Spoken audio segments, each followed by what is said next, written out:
Daniel's wedding ring cut into the center of my palm while my mother promised his estate to my sister. I was standing in the side hallway of the funeral home, 6 days after my husband died. The air smelled of lilies, furniture polish, and coffee that had burned down to a bitter crust. Through the thin door beside me, my mother lowered her voice and said, "Soon you'll have his $1 million for your wedding."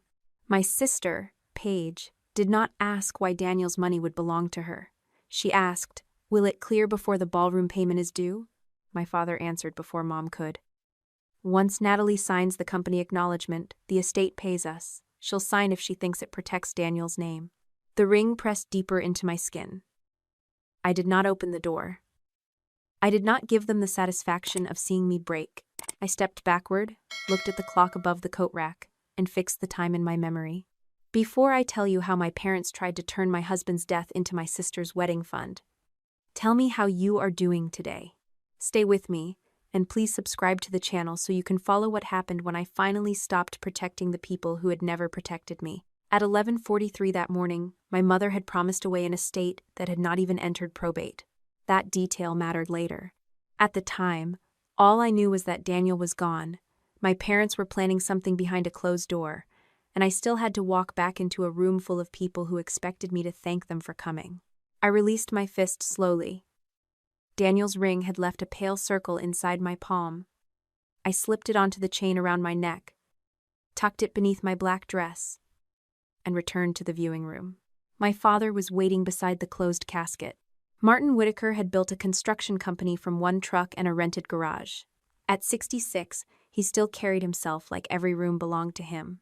Even at my husband's funeral, he wore the same expression he used in business meetings, patient on the surface and irritated underneath whenever someone delayed him. He touched my elbow and guided me toward a quiet corner. "Natalie, we need one small signature before people start leaving." He held out a packet with a blue cover sheet. The title read, "Routine Company Property Acknowledgement." Daniel had worked for Whitaker Construction. The laptop, phone, and project files he used belonged to the company, so the title did not immediately seem strange. What did seem strange was my father bringing it to me beside Daniel's casket. "I'm not signing anything today," I said. "It's housekeeping. Daniel left us with a mess, and payroll is due Friday." My mother joined us, her hand settling between my shoulder blades as if she were supporting me. "Your father is trying to spare you the details," Elaine said. "There are questions about some vendors Daniel approved. Signing this lets the company handle them quietly." I opened the packet. My father's jaw tightened. He had expected grief to make me obedient. The first page concerned company devices and records. The second referred to unauthorized vendors. Halfway down the third page, a paragraph stated that I acknowledged Daniel had exercised personal control over certain vendor accounts and that his estate would cooperate in resolving resulting liabilities. I closed the packet. "This is not a property acknowledgement. It is standard language," Dad said. "Then your attorney can send it to mine." "You don't have an attorney for this." A woman behind him said, "She does now." Marisol Vega stepped between us without raising her voice. She was 52, silver threaded through her dark hair, and she had the kind of calm that made louder people seem foolish. Daniel had hired her for estate planning 2 years earlier. I knew her name, but until that week, I had met her only once. She held out her hand. My father did not give her the packet. Marisol looked at me instead. "Did you sign anything?" "No." "Did you initial any page?" "No." Only then did she turn back to him. "Mr. Whitaker, I need a copy of every document your company has presented to Natalie since Daniel's accident." Dad's face hardened. "This is a family matter. It became an estate matter when you asked his widow to admit liability at his funeral." My mother drew herself upright. "No one is admitting anything. We are trying to protect Daniel's reputation." Marisol waited. Silence had always made my mother uncomfortable. She filled it by saying too much. "There may have been irregularities," Mom continued. "If we resolve them privately, no one needs to hear ugly accusations." I heard again what Dad had said behind the door. "She'll sign if she thinks it protects Daniel's name." I looked at Marisol. "Take the packet." Dad finally handed it over, but he kept his fingers on the cover for a moment. "You are making this bigger than it needs to be," he told me. "No," I said. I'm making sure I understand what you want me to sign. That was the first boundary I set after Daniel died. It would not be the last. Marisol placed the packet in a document sleeve and wrote the time, location, and my father's name across a label. She treated 3 pages of paper like evidence. My parents noticed. So did Paige. She approached us with her phone in one hand and a folded tissue in the other. At 31, my sister had perfected the appearance of fragility. Her mascara remained flawless while everyone around her worked to keep her comfortable. She wrapped her arms around me. "I hate that you're dealing with business today," she whispered. Her phone vibrated against my back. When she pulled away, the screen lit with a notification from a wedding planning app. Final ballroom balance due January 26. Paige turned the phone face down. "I thought you were postponing," I said. Her eyes widened as though I had accused her of celebrating Daniel's death. "We haven't decided anything." Grant came over from the guest book. He looked exhausted and uneasy in a dark suit that did not fit across his shoulders. "I told Paige we could move the date," he said. "No one would blame us." Paige's mouth tightened. "Daniel would want us to keep living," she said. "He loved family." Daniel had liked Grant. He had tolerated Paige. He had never once said that his death should finance their wedding. I looked at the app again before the screen went dark. I memorized the venue name and due date. "Do what you think you can live with," I said. Paige stared at me, searching for an accusation she could fight. I gave her none. That unsettled her more. Marisol asked to speak with me privately.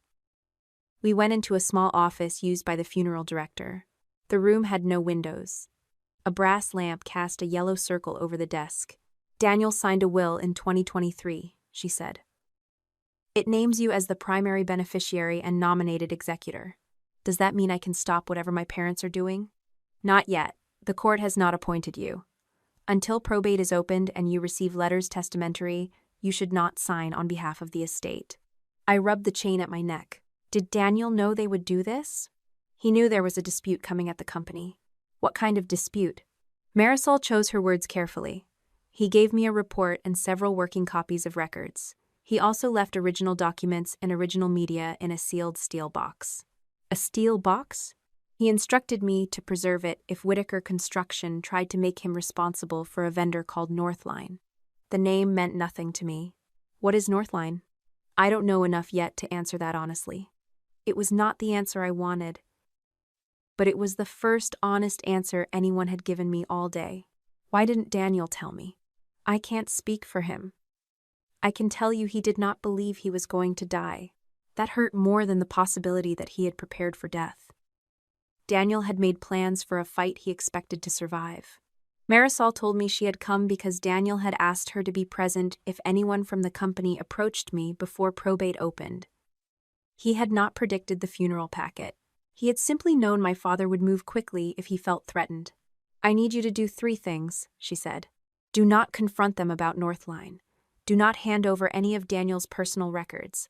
Call me before you sign anything connected to the company." I already heard enough to confront them.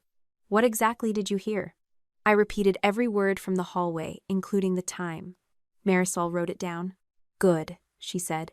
"Memory changes under stress. Record facts while they are fresh." That instruction gave me something solid to hold. By the time I left the funeral home, dusk had turned the windows into dark mirrors. My parents had gone to their house with Paige and Grant. They had not invited me. I was relieved. The drive home took 30 minutes. I remember the turn signal clicking too loudly and the empty passenger seat beside me. Daniel used to rest one hand on my knee at red lights. I kept expecting the weight of it. Our house was exactly as we had left it the morning of the accident. His running shoes sat beside the stairs. A mug with a hairline crack waited near the sink.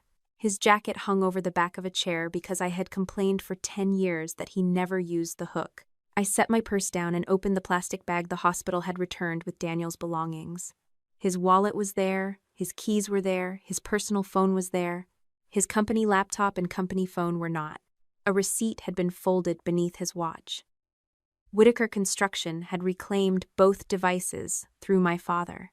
The form carried Martin's signature, but the serial number lines were blank, and the time of transfer had not been recorded. The devices belonged to the company. Taking them back was not automatically wrong. Taking them without a complete inventory while state safety investigators were still preserving records was something else. I photographed the receipt from both sides. Then I changed the passwords on our personal email, cloud storage, banking, and home security accounts. I revoked every shared login I could find. Only after that did I listen to Daniel's voicemails. There were 4 from the week before the accident. The first was about dinner. The second reminded me to call the plumber. The third was just Daniel laughing because he had seen a dog riding in the passenger seat of a convertible. The fourth had been left 23 minutes before the collapse. His voice was low and hurried. "Nat, I'm heading back into the riverfront site. The crew should not be in that section, but Martin pushed the schedule again. If he tells you I took money, don't argue with him. Ask Marisol about Northline. Follow the delivery, not the invoice." I stopped breathing for a moment, then forced the air back into my lungs. Daniel continued. "I sent Marisol the report. Do not sign an admission for the company, even if they say it will protect me. I'll explain tonight." There was a pause, and the sound of a truck reversing somewhere behind him. "I love you. I'm sorry I kept this from you." The message ended. He had expected to come home that night. I sat at the kitchen table with my hands flat against the wood. Grief came hard, but it did not erase what he had asked me to do. I let myself cry until my vision cleared. Then I forwarded the voicemail to Marisol, saved 2 copies, and wrote down the date and time. Next, I opened a blank document. At the top, I typed timeline. The first entry was the accident. The second was the hospital. The third was the missing devices. The fourth was the packet. Then I wrote the sentence that turned my grief into a case I could understand. They promised away his estate before I had buried him. I called Marisol and told her to prepare the probate petition as soon as the courthouse opened. The next morning, she called before 8. "I finished reviewing the funeral packet," she said. "Natalie, there is a clause your father did not explain." I tightened my hand around Daniel's ring. "What does it say?" "It says that by signing, you would acknowledge Daniel controlled Northline. My parents had not brought me routine paperwork at my husband's funeral. They had brought me the first draft of his confession." Marisol filed Daniel's will with the Davidson County Probate Court on October 2nd, 8 days after the funeral. 4 days later, the court issued the papers naming me executor of his estate. Until then, I had been Daniel's widow. After that order, I was also the person legally responsible for protecting everything he had left behind, paying valid debts, challenging false ones, and making sure no one took advantage of the silence his death had created. Marisol explained it across the conference table in her office. "The letters testamentary give you authority," she said. "They do not give you permission to move money wherever you want. You preserve the assets until we know what is legitimately owed. I'm not planning to spend anything. I know, but your family may describe caution as greed. You need to understand the difference before they start." Daniel's estate was substantial, but it was not a vault containing $1 million in cash. It included his investment account, his share of a small rental property, proceeds from a cabin he had inherited and sold, and money Whitaker Construction owed him under a written agreement to repurchase his minority interest. After the mortgage balance on the rental property, final medical charges, funeral expenses, and ordinary administration costs, Marisol estimated the net estate would be close to $1 million. The workers' compensation carrier had opened a separate death benefit file because Daniel had died at work. Marisol made it clear that those benefits were not part of the probate estate and could not be claimed by Whitaker Construction as repayment for anything Daniel had allegedly done. I set aside an estate reserve for legal fees, accounting costs, and expert review. I did not take out loans. I did not sell Daniel's investments in a panic. I did not distribute anything to myself. My mother still told relatives I was locking up the family money. The first time an aunt repeated that phrase to me, I asked one question. "Whose family money?" She did not call again. For nearly 2 weeks, nothing official arrived from Whitaker Construction. My father did not apologize for the funeral packet. My mother sent messages asking whether I was eating, sleeping, and remembering that stress could make people suspicious. Paige sent pictures of flowers. She framed each one as a request for my opinion. White roses or ivory ranunculus? Tall arrangements or low ones? Did the ballroom look too dark in winter? I answered none of them. On October 20th, a courier delivered the creditor claim. Whitaker Construction claimed Daniel's estate owed the company $892,000. The number was printed in bold at the top of the first page. The company alleged that Daniel had created an unauthorized supplier called Northline Industrial, approved inflated invoices, received personal payments through a consulting account, and caused project delays and contract losses when the materials he purchased failed inspection. They were accusing my dead husband of stealing from the company and then demanding that his estate pay for the damage. 3 exhibits were attached. The first was a vendor summary listing Northline as a supplier Daniel had personally recommended. The second was a group of invoices with his electronic approval. The third was a calculation of losses that included replacement materials, penalties, legal expenses, and expected damage to the riverfront contract. Marisol read every page twice before she spoke. This does not mean they receive the money, but it stops me from closing the estate. It can delay distribution while we contest it. They still have to prove the debt. They know that. Yes. I looked at the amount again. They don't expect to win in court. Marisol leaned back slightly. What do you think they expect? They expect me to get tired. That afternoon, my father called and asked me to come to the family house without Marisol. I refused. He said lawyers made families cruel. I told him lawyers had not brought a confession to Daniel's funeral. The meeting took place 2 days later in Marisol's office. Dad arrived with the company's attorney. Mom sat beside him in a navy dress and held a folder on her lap. Paige and Grant took the chairs nearest the door. Grant looked at me once, then lowered his eyes. My father began as though he were presenting a reasonable business solution. The company has no desire to drag Daniel's name through a public hearing, he said. We are prepared to reduce the claim. To what? Marisol asked. $650,000. My mother gave me a sorrowful look. That would leave you with something, she said. More than enough to begin again. Begin what again? Your life. I watched her hands.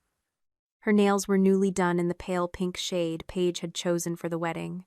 Dad continued. Daniel made mistakes under pressure. If this goes further, the insurance companies and state investigators will see every transaction.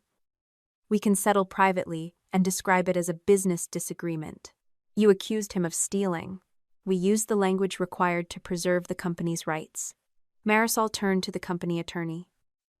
Are you threatening criminal referral if the estate refuses to settle?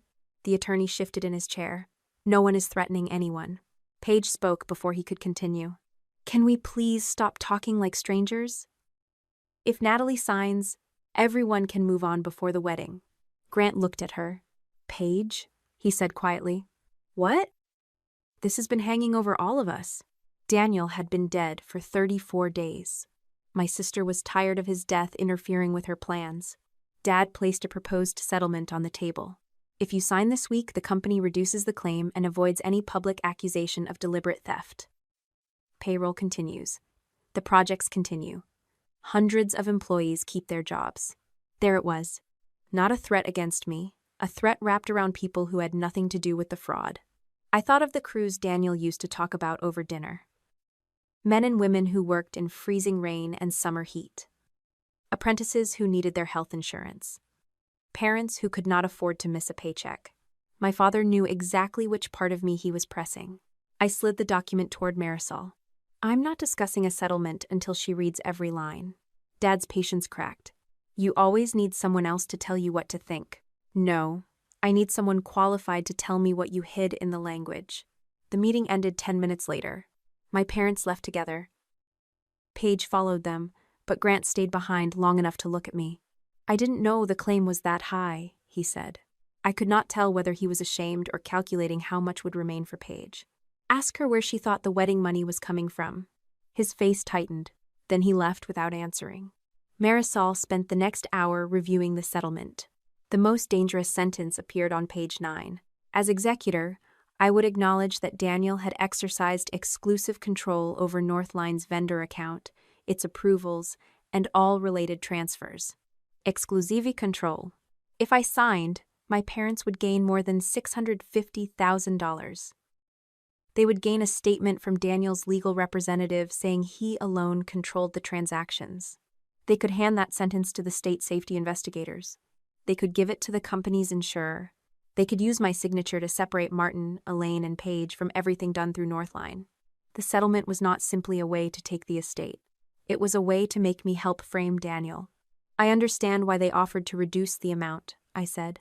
They are buying an admission, Marisol replied. With his own money? Yes. She asked whether I wanted to reject the proposal immediately. I did, but I made myself slow down.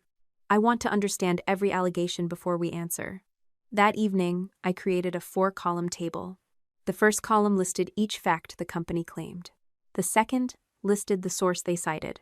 The third listed what the source actually proved. The fourth listed what was missing. Northline created by Daniel.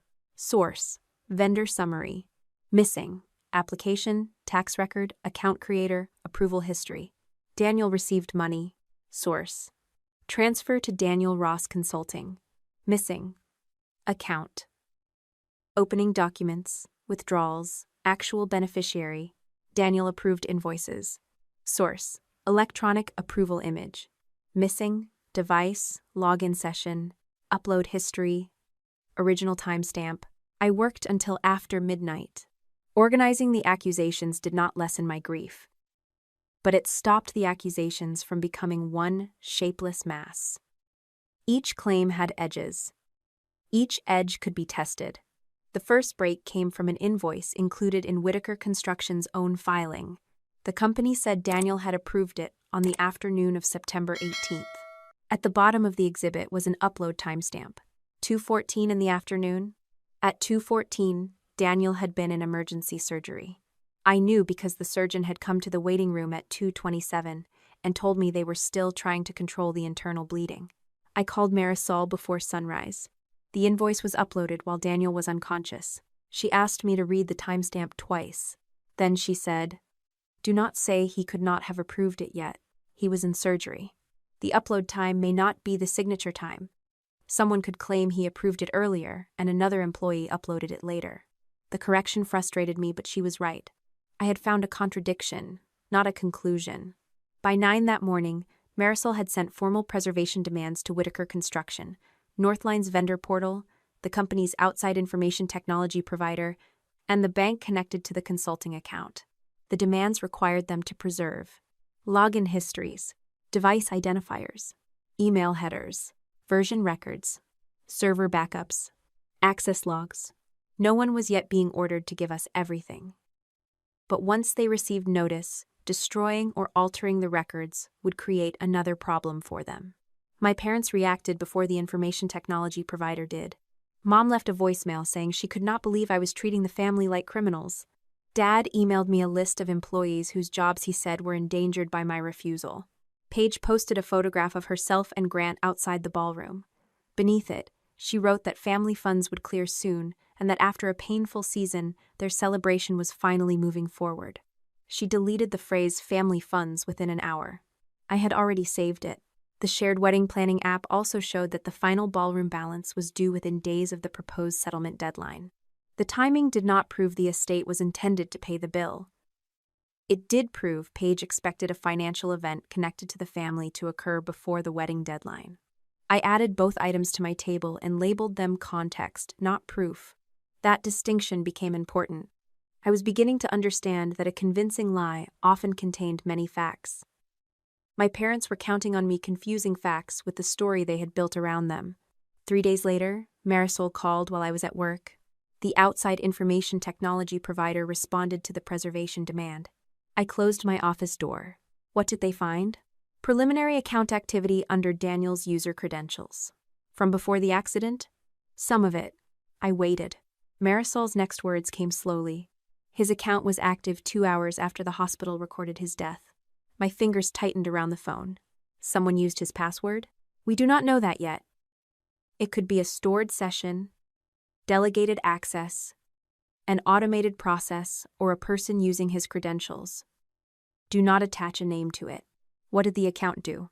The provider can confirm it opened the safety report file. A second document arrived while we were speaking.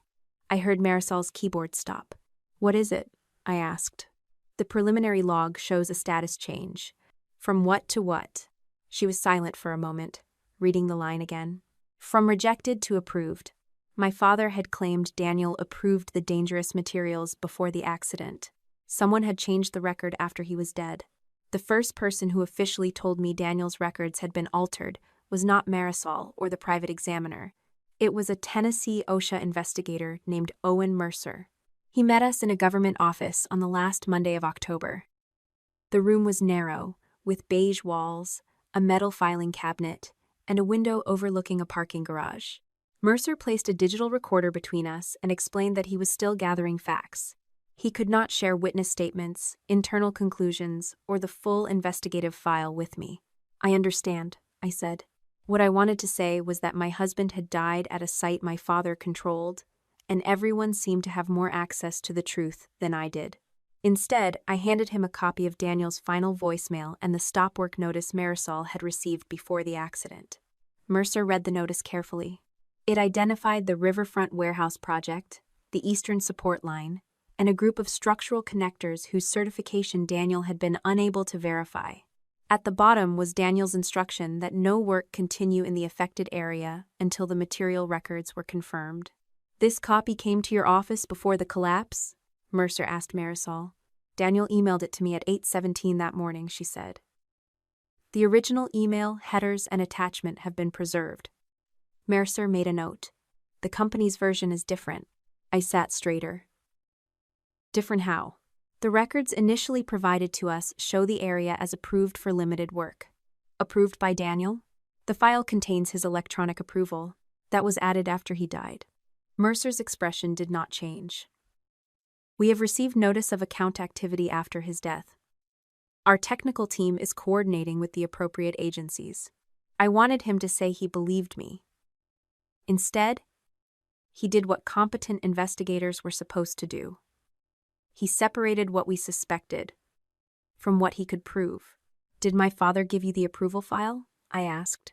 Whitaker Construction provided the required safety records after reporting the fatality. The company had reported Daniel's death within hours, just as the law required. They had not hidden the collapse or pretended it happened elsewhere. They had done something more calculated. They had given investigators a version of the truth prepared to survive an initial review. Mercer asked me when Daniel first mentioned Northline. I told him about the voicemail, the funeral packet, and the creditor claim. I did not tell him what I believed Page had done. At that point, belief was still ahead of evidence. When the interview ended, Mercer accepted the voicemail through a formal evidence transfer.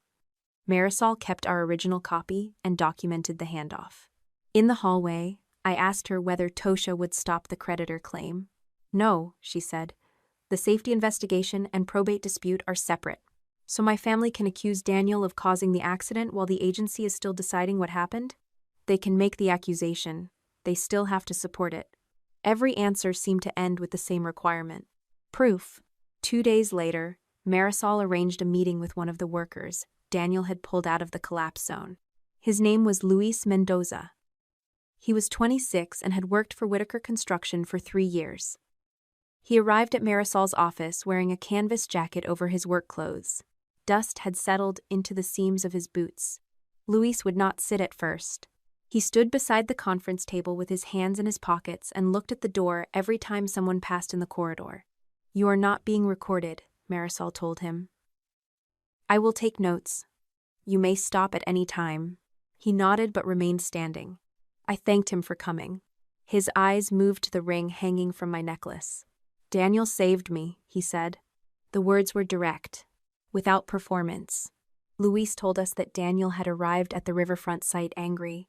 He was not shouting at the crew, he was shouting into his phone at someone Luis assumed was in the office. Daniel ordered everyone away from the Eastern Support Line. He showed Caleb a certificate and said the numbers did not match the material delivered. "Did he say North Line?" I asked. Luis thought for a moment. "He said the supplier wasn't cleared.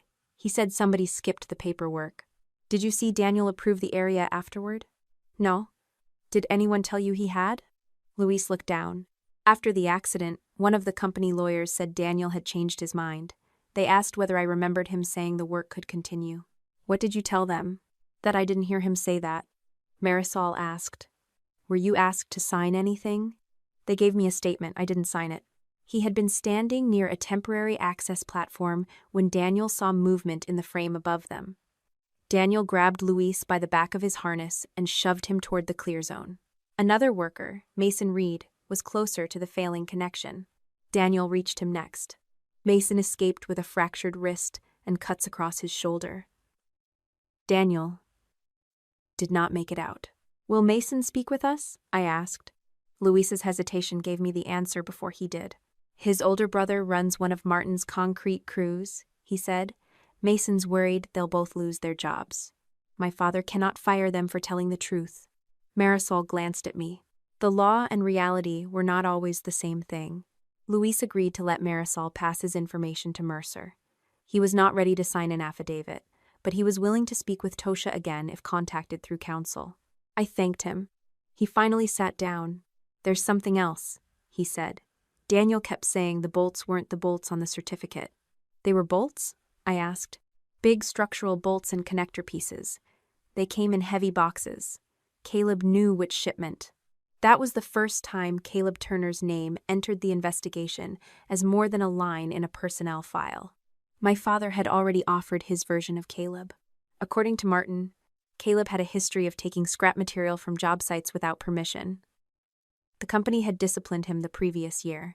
Dad suggested Caleb and Daniel might have cooperated to divert materials or hide purchases through Northline. The accusation was convenient. Caleb had access to deliveries. Daniel had authority over project approvals. Northline connected both. Marisol warned me not to approach Caleb alone. She arranged a meeting at the office of an attorney representing several employees in the Tosha investigation. Caleb was 58, broad through the shoulders, with gray hair cut close to his scalp. He wore a clean work shirt and held his cap between both hands. He did not look at me when we were introduced. "I'm sorry about Daniel," he said. "Did you let the crew work after he stopped the job?" His head lifted. Marisol touched my wrist beneath the table, but I kept going. "Daniel told you the connectors were wrong." Luis heard him. "Yet people went back into that area." Caleb's jaw moved. "You think I don't know what happened? I think you know more than you told the investigators." His attorney said, "Natalie, we agreed this would be an information meeting, not an examination." I should have stopped. Instead, grief found the nearest target that was still alive. "My father says you and Daniel were stealing material together. You say nothing. One of you is dead, and the other one still has his pension."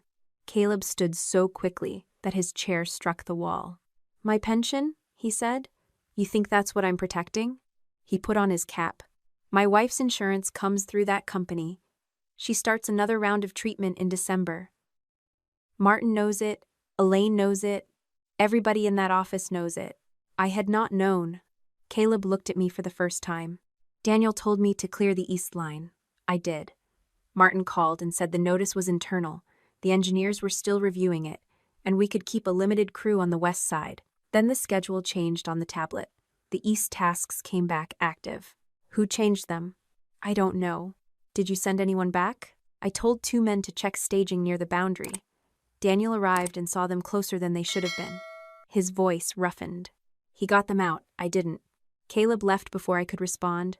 In the elevator, Marisol said, "You confused fear with guilt." He still sent them back. "Yes." He stayed silent afterward. "Yes." "And my father is using him." "Yes." Her agreement made the correction sharper. "People can fail Daniel without creating Northline," she said. "Your job is to learn which failure belongs to which person." I had treated Caleb as if the world contained only 2 categories: those who protected Daniel and those who betrayed him. The truth was less convenient. Caleb had obeyed an order he should have challenged. He had been afraid. His fear had consequences. That did not make him the architect of the fraud. I called his attorney the next morning and apologized without asking for anything in return. "I had no right to accuse him of stealing with Daniel," I said. "Please tell him I understand if he never speaks to me again." For 3 days, he did not. During that time, Tosha allowed Marisol, Leona Park, and me to view the restricted area from a designated safe perimeter. We could not touch material, enter the collapse zone, or interfere with the agency's control of the site. Leona was a structural engineer retained by the estate. She had spent 20 years evaluating connection failures and construction defects. She did not speak in dramatic conclusions.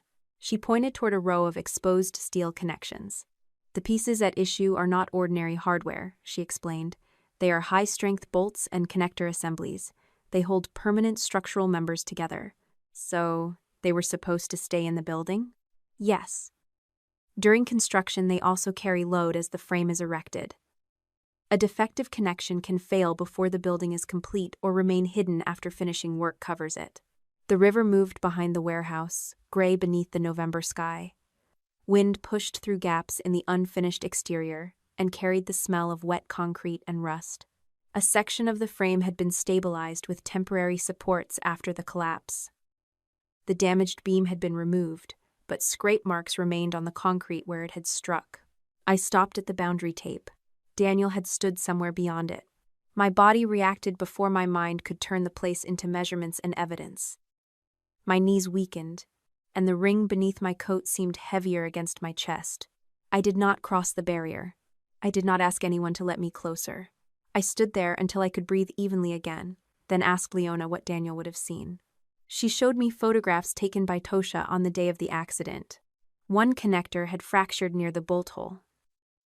The metal surface looked grainy, where it had split. A fracture can happen for several reasons, she said. Improper installation, excessive load, manufacturing defect, material substitution, or a combination. We need laboratory testing. Could the wrong certificate hide that? A mill certificate is supposed to identify the material's heat lot and test results. If the certificate belongs to a different lot, you lose traceability. Daniel's voicemail returned to me. Follow the delivery, not the invoice. Invoices could be changed. A physical shipment had to come from somewhere. That evening, Caleb's attorney called Marisol. Caleb was willing to meet again, but only at her office and only if Tosha was notified before anything changed hands. When he arrived the next morning, he carried no bag or loose piece of metal. He brought photographs and a written description of an unopened manufacturer's box, stored in a locked maintenance cage at a different Whitaker facility. Daniel told me to hold one full box from the shipment, Caleb said. He said if the paperwork changed, the seal would matter. Why didn't you give it to Tosha immediately? I asked. Because Martin called the night Daniel died and told me every Northline item belonged to the company. He said removing anything would be theft. Caleb looked at Marisol rather than me. I already had that scrap write-up. He told me if I made another mistake, I'd lose my pension. Elaine called the next day and asked how my wife was feeling. The question had sounded compassionate. Caleb had heard the warning inside it. Marisol contacted Mercer while we were in the room. Tosha arranged for the box to be retrieved from the cage with Caleb present. The company was notified through counsel. No one allowed us to quietly move it into the trunk of a car or treat it like a secret prize. At the transfer, Marisol recorded the seal, manufacturer markings, box number, and packing slip. Mercer documented the location and condition. Caleb signed a statement explaining when Daniel asked him to preserve it and why he had delayed reporting it. The box remained unopened until it reached an approved laboratory. Caleb also gave us photographs Daniel had taken on the delivery date. One showed stacked boxes beside the riverfront warehouse. Another showed a white label with a heat lot number. Leona compared the number to the packing slip. They match, she said. The supplier listed on the slip was Northline Industrial. For the first time, Northline was no longer just a name in a creditor claim or a transaction on a screen. It was printed on a shipment tied to the steel that failed. The manufacturer responded to the laboratory's inquiry within 48 hours. The heat lot had been the subject of a technical warning. Samples from the batch had failed to meet the required tensile strength range. The manufacturer said the lot should not have been represented as compliant for the structural application shown in Daniel's project records. That did not yet prove every connect gather. It did not gather. It did not prove the fracture alone caused the collapse. It did prove Daniel had been right to stop the work. The packing records created a second problem. The Northline shipment had not gone only to the riverfront warehouse. Delivery records showed boxes bearing the same heat lot number had been divided among 3 Whitaker construction projects. One was the warehouse. The second was an office renovation still under construction.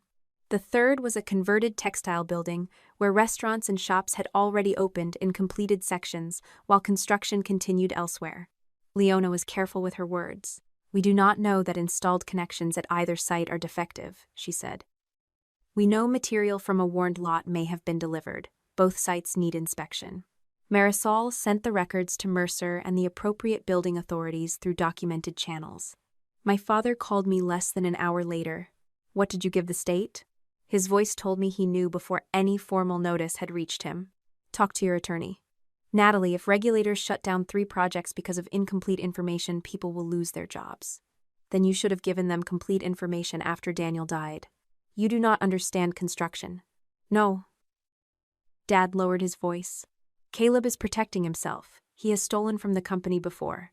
He took discarded scrap and returned the money after you disciplined him. That does not make him responsible for your vendor records. You have no idea what Daniel was involved in. Then prove it without asking me to sign his confession." I ended the call. That night, Leona sent a preliminary comparison note. The unopened box preserved by Caleb and a sample controlled by Tosha bore the same heat lot markings. Their physical characteristics were consistent enough to justify full laboratory comparison, but the official material file Whitaker Construction had given investigators listed a completely different heat lot, one with valid certification. I read the 2 numbers several times. The material at the site matched the shipment Daniel had questioned. The company file described a safer shipment that did not appear to be there. Someone had not merely changed whether Daniel approved the work. Someone had changed the identity of the steel that killed him. The first bank record with Daniel's name on it frightened me more than the altered safety report.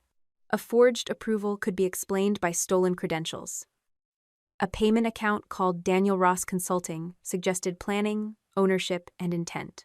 It suggested that while Daniel came home each night and told me he was trying to fix my father's company, he might have been building a second business with money taken from it. Whitaker Construction submitted the account records as additional support for its creditor claim in the first week of November. According to the summary, Northline had transferred more than $180,000 into Daniel Ross Consulting over 9 months. My father's attorney called it evidence of self-dealing. My mother called it proof that grief had blinded me. She did not say those words to me directly.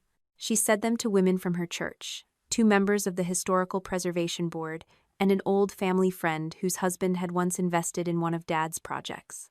By the end of the week, people were no longer asking whether Daniel had done something wrong. They were asking whether I had known. I did not respond publicly. The reason was not restraint alone. Daniel had drafted a business plan. I found it in our personal cloud storage inside a folder labeled Future. It outlined a small consulting firm that would help regional contractors review procurement systems, construction safety records, and vendor compliance. The proposed name was Daniel Ross Consulting. The file had been created 7 months before his death. I read it at the kitchen table where I had listened to his final voicemail. The first page described his experience at Whitaker Construction. The financial section estimated what he would need to leave the company, pay for health insurance, rent office space, and survive a year without steady clients. He had written notes in the margins. Talk to Natalie before resigning. Do not use Whitaker client list. Confirm non-solicitation terms with Marisol. He had planned to tell me. He had not done it yet. That distinction did not erase the anger. I had spent weeks defending him while learning, piece by piece, how much of his life he had kept outside our marriage. He had hired Marisol, preserved reports, prepared to leave my father's company, and created a plan that would change both our lives. I understood why he had been careful around Martin. I did not understand why he had been careful around me. That night, I took Daniel's ring from the chain and placed it on the table. "You should have told me," I said to the empty room. The anger was easier to hold than grief. Anger made Daniel feel close enough to argue with. I searched the rest of the Future folder and found an older project file from 2 years earlier. Daniel had saved a copy of a closeout report for a municipal parking structure. Across the top, he had typed a private note. "I won't sign another inaccurate summary." Below it was a paragraph he had removed from the official report. It described a temporary bracing problem that had delayed the project but caused no injuries. The final company version reduced the issue to a scheduling conflict. I sent the file to Marisol. She called the following morning. Daniel mentioned this project when he first contacted me, she said. Did he falsify the report? He signed a summary he believed was misleading. That is not an answer. It is the answer I can give before I review the complete file. Did he break the law? I do not know. I stood at my office window watching rain collect along the parking lot curbs. Everyone keeps telling me Daniel was protecting me. I did not say that. No, he did, without asking whether I wanted to be protected. Marisol let the silence remain. Finally, she said, You are allowed to be angry with him and still insist the evidence against him be real. That became the standard I used. I stopped asking whether Daniel was capable of keeping secrets. He was. I started asking whether the bank account proved he stole money. Through the contested probate proceeding, Marisol subpoenaed the account opening documents from the bank. The response arrived in an encrypted file 9 days later. The first page contained Daniel's full legal name, date of birth, social security number, and employee address from Whitaker Construction's personnel system. His electronic signature appeared at the bottom.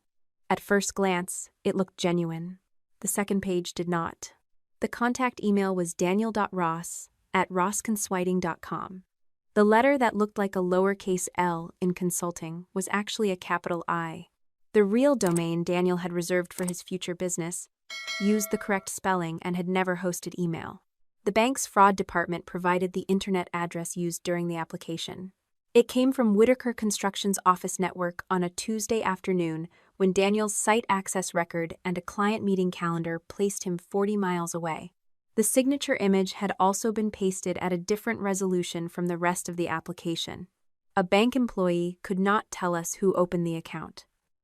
The records established only that someone used Daniel's personnel information, a deceptive email address, and Whitaker Construction's network.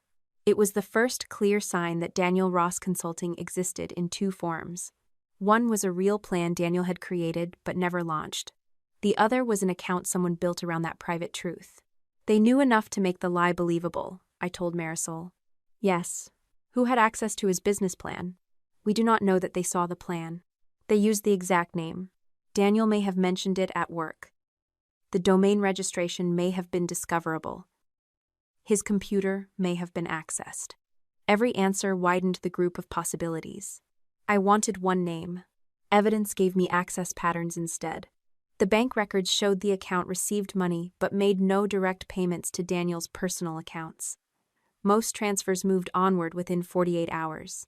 The destination descriptions were vague: consulting retainers and event services. Marisol subpoenaed those accounts too. While we waited, April Monroe contacted her. April managed inventory, accounting, and vendor documentation at Whitaker Construction. I had seen her at Christmas dinners and company picnics for years.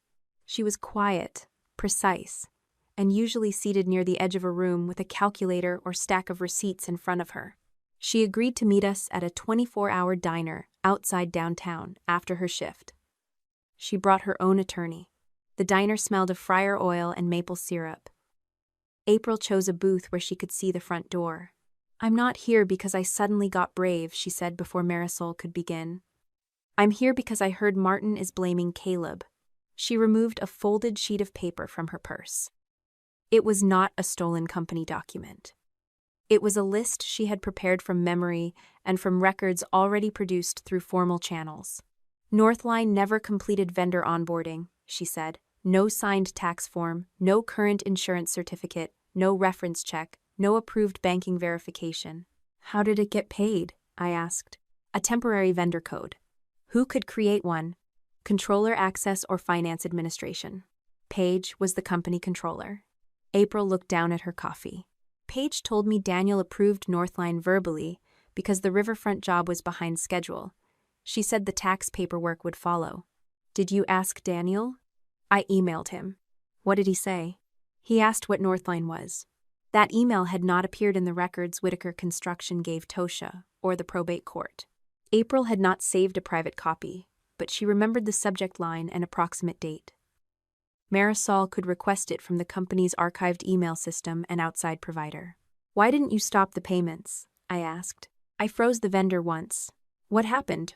A line came to my desk. My mother had no official finance role. She served as director of community relations and attended executive meetings whenever she believed the family image was involved. April wrapped both hands around her mug. She asked how my son was doing in the apprenticeship program. Then she reminded me that layoffs usually started with the newest hires. Did she threaten you? Not in words I could put in a complaint. That was how Elaine operated. She rarely gave people a sentence they could quote. She placed two facts beside each other and let fear connect them. April reactivated Northline. I told myself Daniel would review it, she said. Then the money kept moving. Did Caleb have access to any of this? No, Caleb could confirm delivery and assign material to a job. He couldn't create a vendor, change banking information, or approve payments. Marisol asked April to explain the permissions in ordinary language. She drew 3 boxes on a paper napkin. Caleb could receive. Daniel could approve technical use and certain project costs. Finance could create the vendor and release the money. Could Daniel have done all 3 through someone else's access? I asked. Anyone can steal a password, April said. But the system records which role completed each step. Northline was created through finance administration. The banking profile was entered through controller-level access. Pages level. That did not prove she was the person at the keyboard. Other senior users might have shared credentials or delegated access. I had learned not to turn a strong lead into a verdict. April's attorney arranged for her statement to be provided through the proper channels. Marisol requested the vendor access matrix and archive logs. The access matrix arrived 3 days later. Caleb had no permission to create Northline, approve its banking details, or insert Daniel's electronic signature. His old scrap violation made him an easy suspect, but the financial system excluded him from the core transactions. I called him after his attorney approved the contact. The access records clear you from creating the account, I said. They clear me from that. He did not ask for praise. I still sent men back after Daniel stopped the work. I know. I keep thinking if I had told Martin no, Daniel wouldn't have gone into that section. I did not tell him it was not his fault. That would have been another form of dishonesty. You should have refused, I said. My father should never have ordered it. Both things can be true. Caleb was quiet. Then he said, Daniel told me something when we checked the shipment. He said invoices are stories people write after they decide what they want a purchase to look like. I remembered the voicemail. Follow the delivery, not the invoice. Yes, Caleb said. That was it. The delivery had led us to the steal. The money led somewhere else. The first complete transfer record arrived in the middle of November. Northline had received a payment from Whitaker Construction, transferred part of it to the false Daniel Ross consulting account, and sent another portion to a Nashville event company called Ark and Laurel Events. Ark and Laurel had then paid $40,000 to the ballroom where Paige planned to marry Grant. The payment had been made 6 weeks before Daniel died. I read the record several times, checking the account numbers and dates. Paige had claimed the wedding fund would become available after the estate settlement. Yet someone had already used money from Northline to secure her venue while Daniel was alive. That could be a legitimate company event payment, I said, forcing myself to test the innocent explanation. Marisol nodded. It could. The ballroom hosts corporate events. It does. Ark and Laurel could have had more than one client. Yes. We requested the underlying contracts rather than announcing what we thought we had found. The ballroom's record answered first. The deposit was attached to Paige Whitaker and Grant Holloway's wedding reservation. The payment memo described it as a private event deposit. Ark and Laurel's internal reference used Paige's initials and wedding date. Grant's name appeared on the contract. His signature did not appear on the payment authorization. I did not call him. I did not call Paige. I added the record to the evidence table and waited for the rest of the subpoena return. The Northline account opening file arrived late that Friday afternoon. The company had been registered through an online business service using a mailing address in East Nashville. At first, the address looked unremarkable. 1 unit in a renovated apartment building. Marisol searched county property and utility records. The lease had once been held by Paige Whitaker. She had lived there for 18 months before moving back into my parents' house. The registration date fell 3 weeks before Northline received its first payment. Marisol placed the record beside the ballroom deposit. "This is a connection," she said. "It is not yet proof she operated the company." I stared at Paige's old address beneath Northline's name. My sister had cried at Daniel's funeral. She had hugged me while a wedding deadline glowed on her phone. She had asked me to sign the settlement so everyone could move on. Until that moment, I had believed Paige was accepting stolen money because my parents had trained her never to question what they gave her. The address forced me to consider something worse. Paige might not have been waiting for their plan to save her wedding. She might have helped create it before Daniel died. Paige's old address connected her to Northline, but Marisol would not let me call it proof. "An address can be copied," she said. "It can stay on an old account. Someone can choose it because they know she once lived there. She was the company controller. That makes the connection important. It does not tell us who created the registration." I understood the distinction. I hated it anyway. By the middle of November, every piece of information seemed to arrive with a warning label. Strong did not mean complete. Suspicious did not mean admissible. A fact could point directly at someone and still stop short of proving that person had acted. The forensic examiner retained through the estate gave us the clearest example. He confirmed that Daniel's company account had opened the Riverfront Safety Report 2 hours after the hospital pronounced him dead. The same session changed the report's status from rejected to approved. The internet address came from the hospital's guest network. I stared at the line in his report. Paige was at the hospital. So were dozens of visitors, employees, contractors, and patients' relatives, Marisol said. "A guest network address identifies a network, not a person," the examiner agreed. The log told us where the session originated. It did not tell us who had touched the keyboard. Marisol sought subpoenas for the hospital's visitor area security footage, parking records, and guest network device logs. None of that came from Daniel's medical chart. His treatment records remained separate. We were looking only for security and technical information created in the public areas of the building. Mercer asked the hospital to preserve the same data for the safety investigation. By then, the account alteration had also been referred to investigators reviewing possible computer fraud and evidence tampering. The records arrived in pieces. The first piece was the inventory trail for Daniel's company equipment. My father had signed the receipt showing he reclaimed Daniel's laptop and phone. A parking camera at the hospital showed him placing a black laptop bag inside a Whitaker Construction SUV shortly after he arrived. That act alone proved nothing. The devices belonged to the company, and recovering them after an employee's death could have been ordinary procedure. The next camera angle made it less ordinary.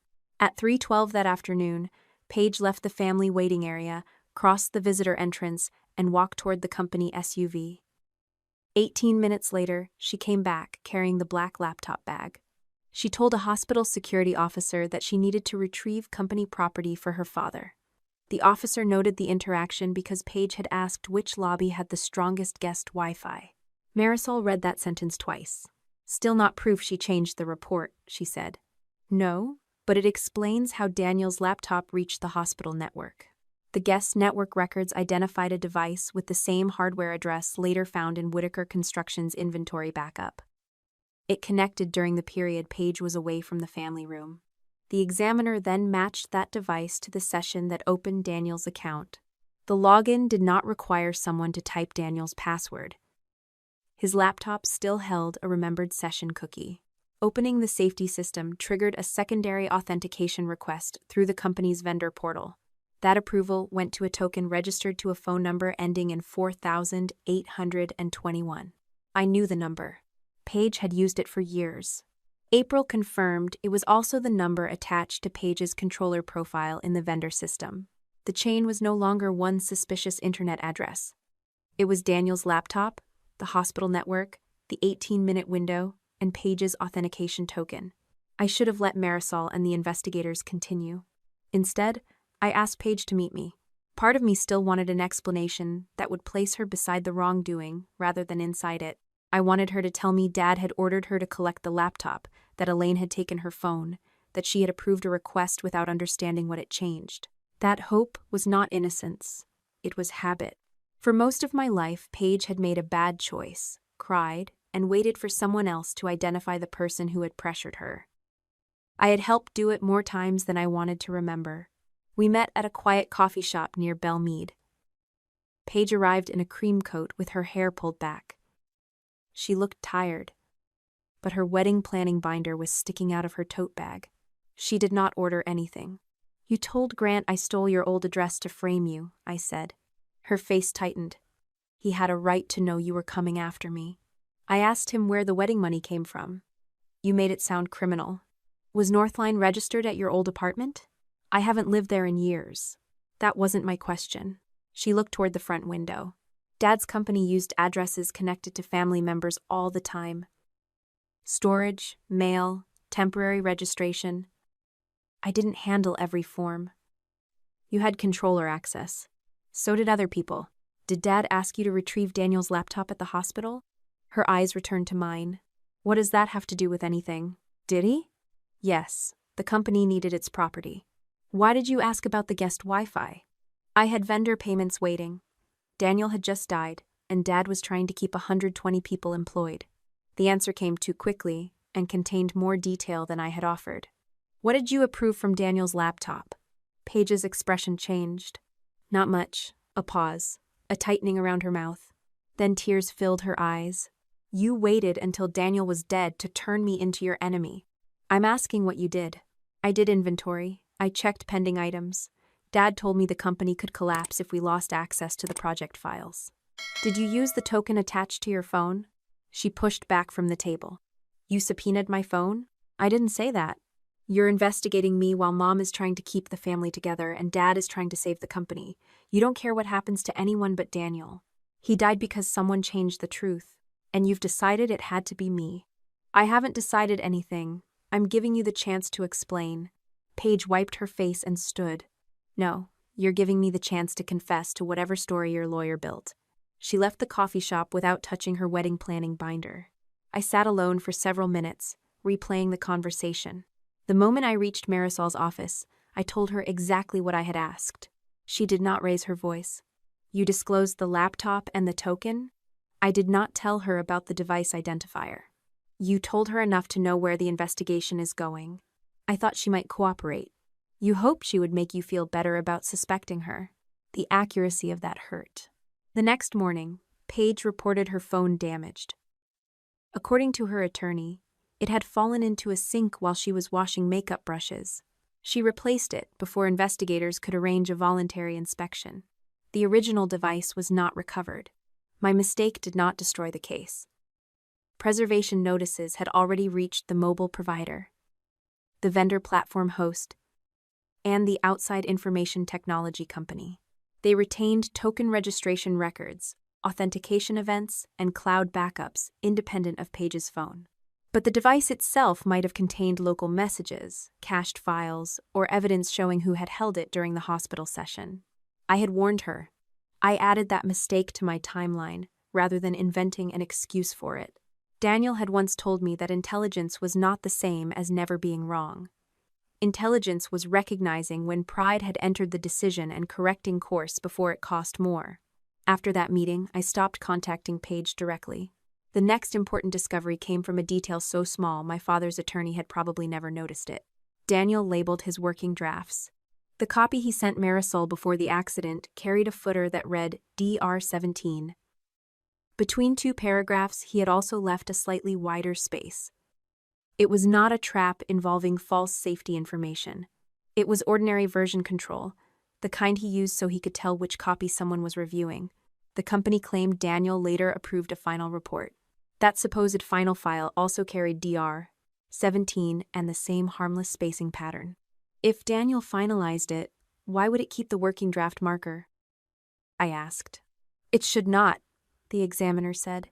Daniel's standard process created a new version number when he signed a report. The final copy would have carried DR-18, a locked digital certificate, and a separate archive entry. No DR-18 existed. Someone had opened the old working draft, changed, rejected to approved, pasted in Daniel's electronic signature, and presented the altered copy as his final decision.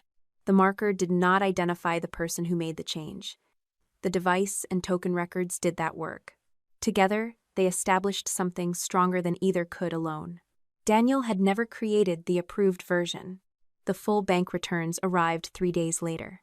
Marisol spread them across the conference table and reduced the money trail to 3 steps. First, Whitaker Construction paid Northline for structural materials and related services. Second, Northline split the money. One portion went to the false Daniel Ross consulting account. Another went through ARC and Laurel Events to vendors connected to Paige's wedding. Third, most of the money placed under Daniel's name moved back into a reserve account controlled by Whitaker Construction. The false consulting account had not enriched Daniel. It had held money briefly, made it look as though he had received personal payments, and then returned the funds to an account the company used to cover project shortages. The money had left Whitaker Construction, worn Daniel's name for a few days, and come back clean enough to hide where it started. The wedding money did not come back. $95,000 had reached Paige's vendors. $40,000 went to the ballroom deposit. $28,000 went to Arc and Laurel for design, rentals, and coordination. $17,000 went to a florist. $10,000 went toward a house furnishing package Paige had arranged for after the wedding. Those payments stretched across months. They were not a desperate decision made after Daniel died. They showed that Paige had benefited from Northline while Daniel was still alive and questioning the vendor. Grant's salary and Paige's salary were high, but their planned wedding cost roughly $180,000, and they were preparing to buy a house close to $900,000. Their income supported a comfortable life. It did not explain the deposits they had already paid, while insisting they had little cash available. The subpoenaed records also showed that Grant had signed the venue contract, but had not authorized the payments. The shared wedding account listed Paige and Elaine as the contacts for financial changes. I thought about calling Grant. I did not. Marisol sent the bank package to the investigators and added it to the estate's formal objection to the creditor claim. For the first time, the evidence formed one continuous story. Paige's old address connected her to Northline. Her controller access connected her to its creation. Her phone token connected her to the altered report. Her wedding vendors connected her to the money. Daniel's false account connected the fraud to the accusation against his estate. My parents had not found a convenient way to use Daniel's death after the accident. The structure had already existed. His death gave them the chance to finish it and place every remaining liability on a man who could no longer object. 2 days later, a local business website published an article with the headline, "Widow Blocks Settlement as Contractor Fights Late Executive Secret Vendor Scheme." The article said I had refused a private resolution that would preserve Daniel Ross's reputation while acknowledging his exclusive control over the disputed accounts. I read the sentence again. Exclusive control.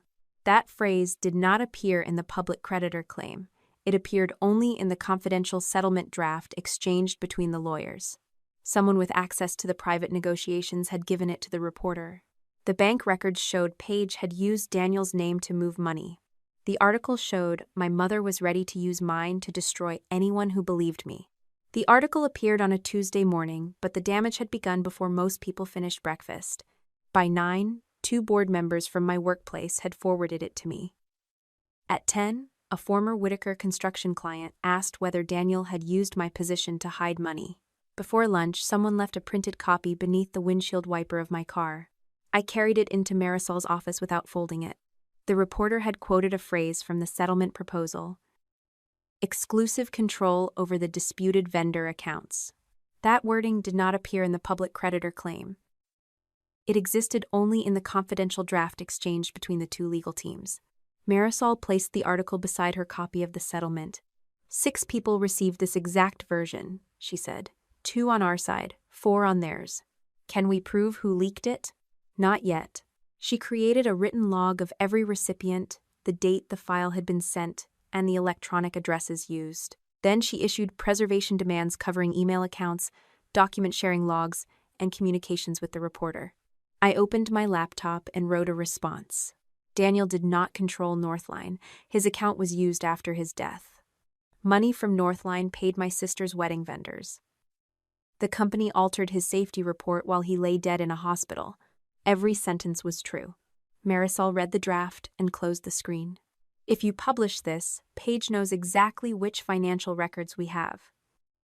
Elaine knows we traced the settlement leak. Martin knows the safety report is now connected to the estate investigation. They are calling Daniel a thief. They want you angry enough to reveal the investigation for them. I hated the logic because it was sound.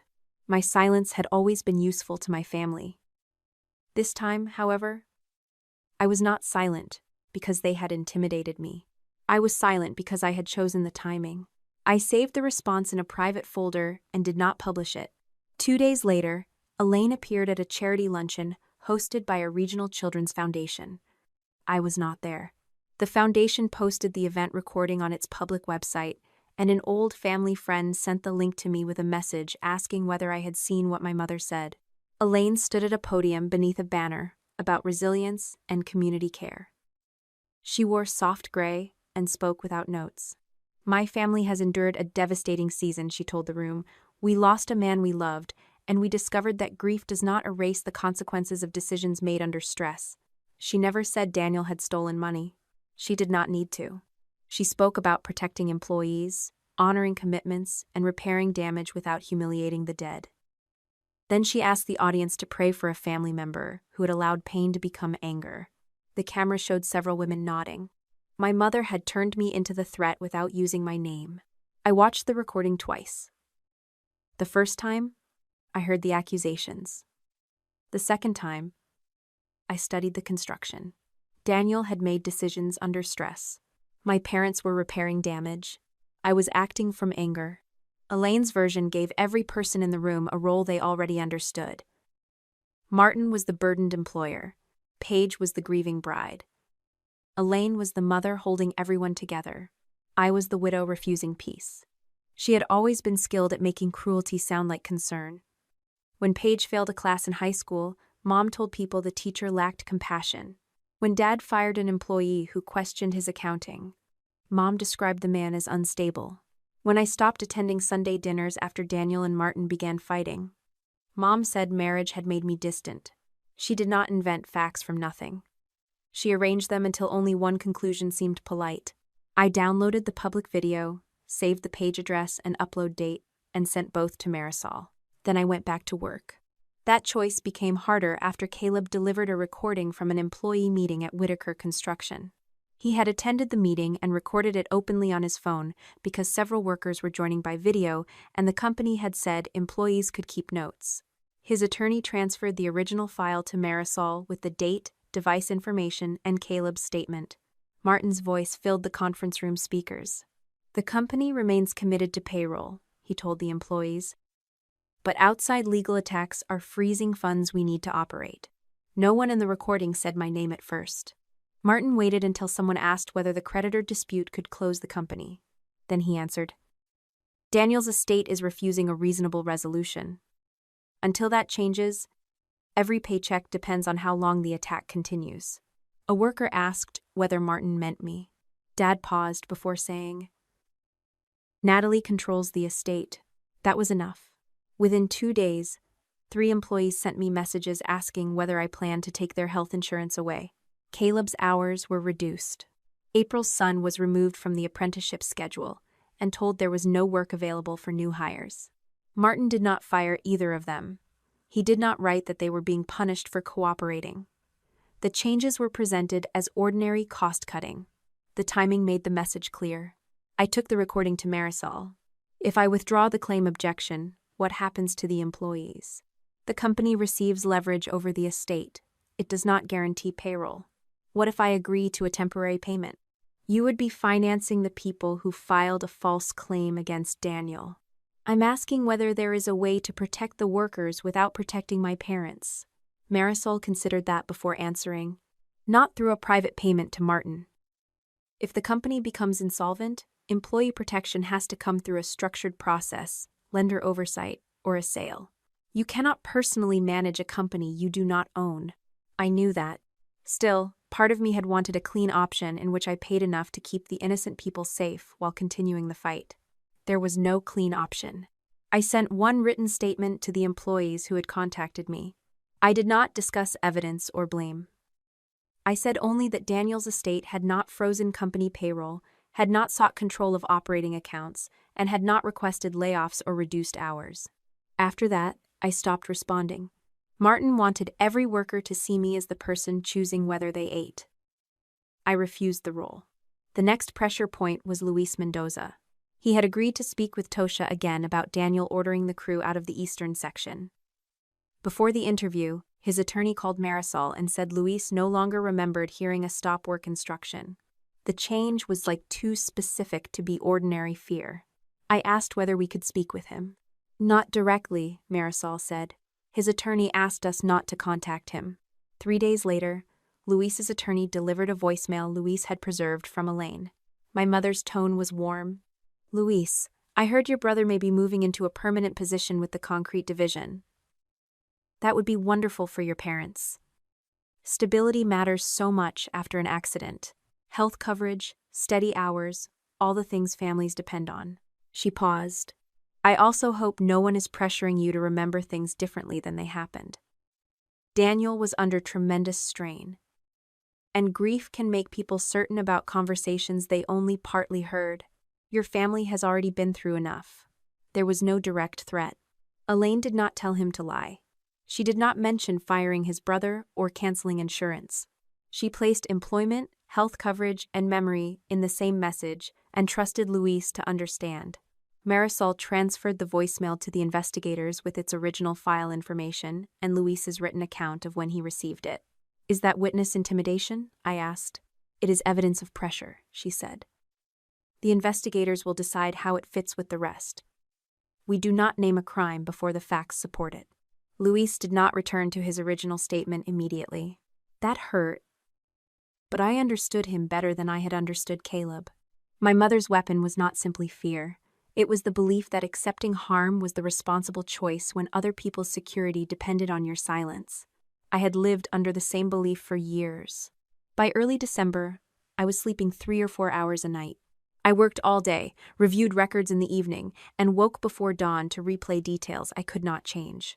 I missed a deadline at my job for the first time in 6 years. The error was small. I had approved a vendor report without attaching the final supporting page, and a colleague caught it before it went forward. No one was harmed.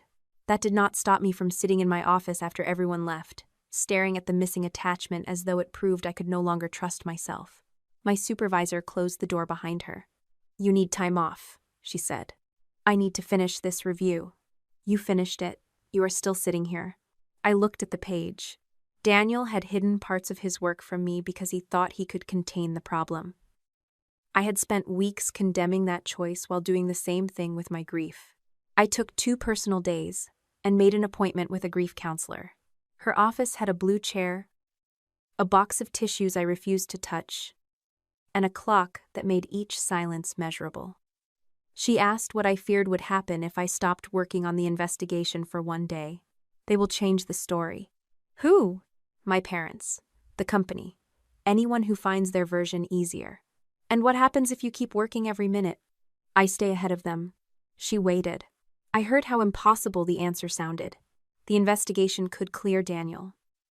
It could not remove the fact that he had kept secrets from me. It could not return the 10 years we had shared or give me the conversation he had promised after leaving the riverfront site. I had been using the evidence to avoid a different question. Was I angry with a dead man? Yes, I said. It was the first time I admitted it aloud. I was angry that Daniel had trusted Marisol with records he did not trust me to see. I was angry that he had planned a new career without asking whether I wanted the risk. I was angry that his last message left me with instructions, instead of a goodbye I had known was final. None of that made the creditor claim true. None of it made him responsible for Northline. The counselor helped me separate grief from the legal work. I could be furious with Daniel for shutting me out and still refuse to let my family build a crime around that flaw. I left with no sudden peace. I left with a practical rule. Before taking any action, I asked myself whether it served the evidence or only relieved my feelings. That rule kept me from calling Elaine after April contacted investigators about a folder called Holiday Outreach. April had seen the folder in the executive shared drive several times. Elaine used it when requesting employee contact information for Christmas cards, charity events, and family support programs. April remembered one occasion when Elaine opened a spreadsheet and asked which employees had spouses receiving company insurance. She did not copy the file. She did not enter the folder after deciding to cooperate. She simply told investigators where she had seen it. A court preservation order had already been issued for relevant company data. The forensic team created an image of the server, preserving active files, version histories, and recoverable deleted copies. Inside Holiday Outreach, they found a spreadsheet with 37 names. The columns were labeled Contacted, Cooperative, Follow-up, Family Connection, and Stability Concern. Luis's row listed his brother's employment and his parents' dependence on company health coverage. Caleb's row mentioned his pension and his wife's treatment. April's row listed her son's apprenticeship. Beside one employee who had refused to describe Daniel as unstable, Elaine had written, "Remind him who approved his leave last year." The spreadsheet had been updated after phone calls, home visits, and community events. Some names were highlighted in green. Others were yellow. Luis had changed from yellow to green the day after Elaine left the voicemail. I read the entries in Marisol's conference room while the forensic examiner explained that the server image preserved the file's creation date, editing account, and version history. The spreadsheet had been created under Elaine's executive credentials. Deleted versions showed earlier labels. The column later called Stability Concern had first been titled Leverage. Elaine had renamed it, but the server remembered. My mother had not been improvising kind conversations with frightened employees. She had been managing them. Marisol sent the authenticated file, version history, and examiner's declaration to the investigators. She also asked the probate court for additional protection against destruction or alteration of company records relevant to the false claim. The forensic examiner continued reviewing the server image through the evening. At 7:30, he found a folder of draft legal documents beneath an archive directory used by Elaine's office. There were 3 versions of the creditor claim against Daniel's estate. The final one accused him of creating Northline, taking company. The second used softer language and left several amounts blank. The first was only 4 pages long. Marisol opened its properties and turned the screen toward me. The creation time was 11:48 on the night Daniel died, 6 days before the funeral.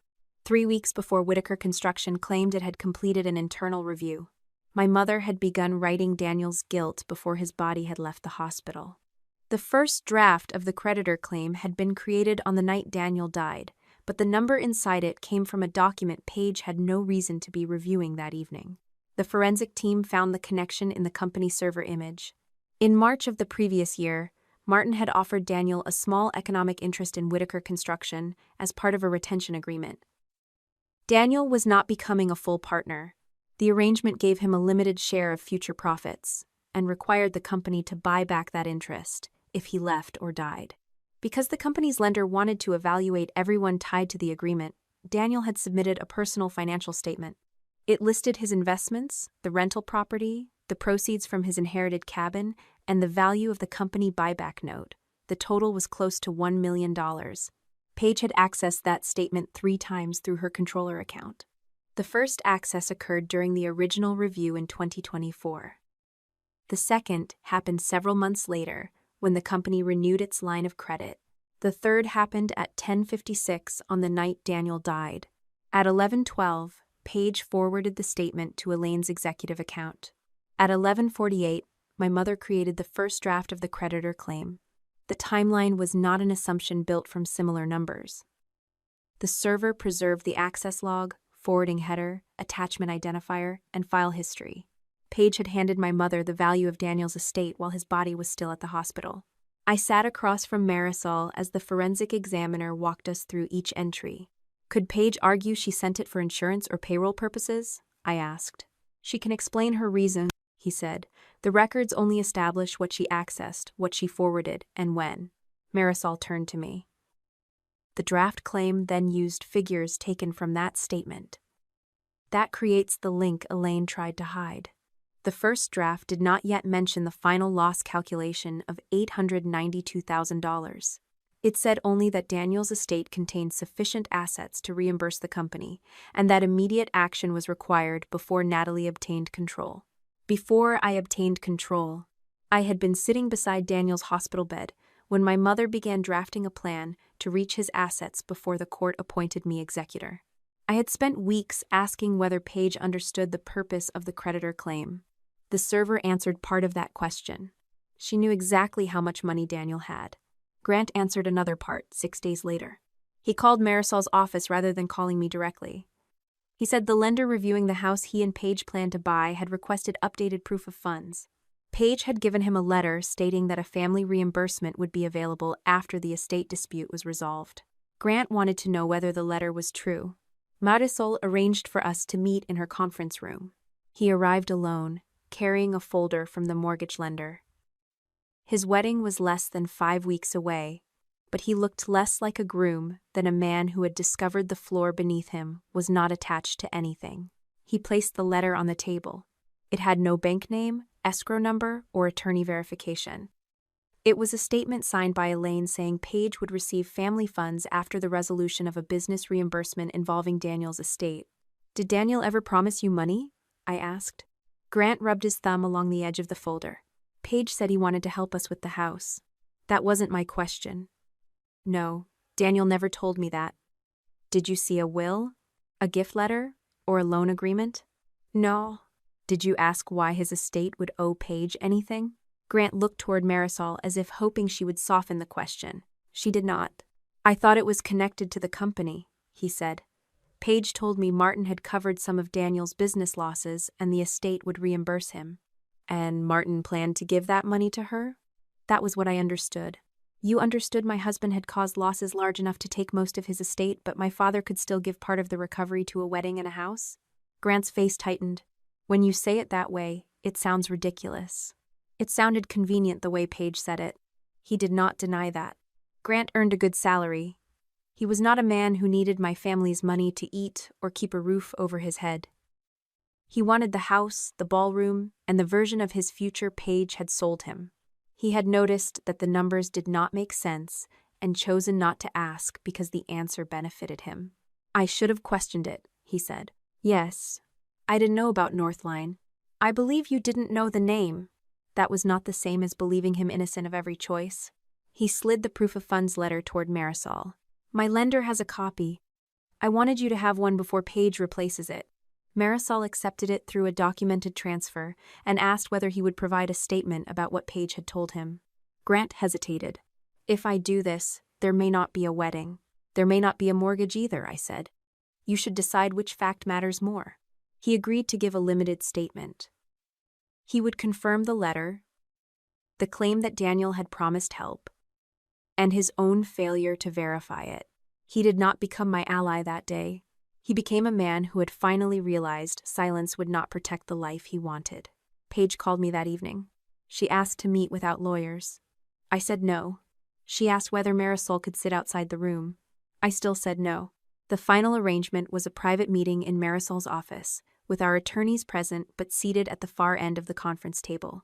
Paige's attorney objected to recording, so Marisol took written notes and confirmed the discussion in a follow-up letter. Paige arrived in a camel coat and carried no wedding binder. For several minutes, she talked about our childhood. She reminded me that Dad had taken me to job sites while she stayed home with Mom. She said teachers expected her to be as organized as I was. She described family dinners where Martin asked about my promotions and then told Paige she should learn from me. Some of it was true. Our parents had compared us. They had praised me for being capable and protected Paige by assuming she was not. I had sometimes enjoyed being the one people trusted. I had sometimes spoken to Paige as though she were younger than she was. Those were real wounds. They did not create Northline. "I know what it felt like to be compared," I said. "I'm asking what you did after Daniel found the connectors." Paige's eyes filled. "Dad was going to lose the company. That doesn't answer me. You think you understand him because you stayed away? You gotta build your own career while I was trapped there fixing everything. You were paid $145,000 a year to serve as controller. You think money means I had power? You had enough power to create a vendor." Her attorney shifted. Paige folded her arms. "Dad approved every major decision. Did he force you to use Daniel's account after Daniel died?" "I was trying to preserve project access. Did you know Daniel rejected the connectors?" She looked at me but did not answer. I waited. Paige began talking about the bank. Martin had guaranteed company debt with the family house. Elaine had promised the wedding vendors money. Employees would lose health insurance. Grant would leave if he discovered how unstable everything was. I let her finish. Then I repeated the question. Did you know Daniel rejected the connectors?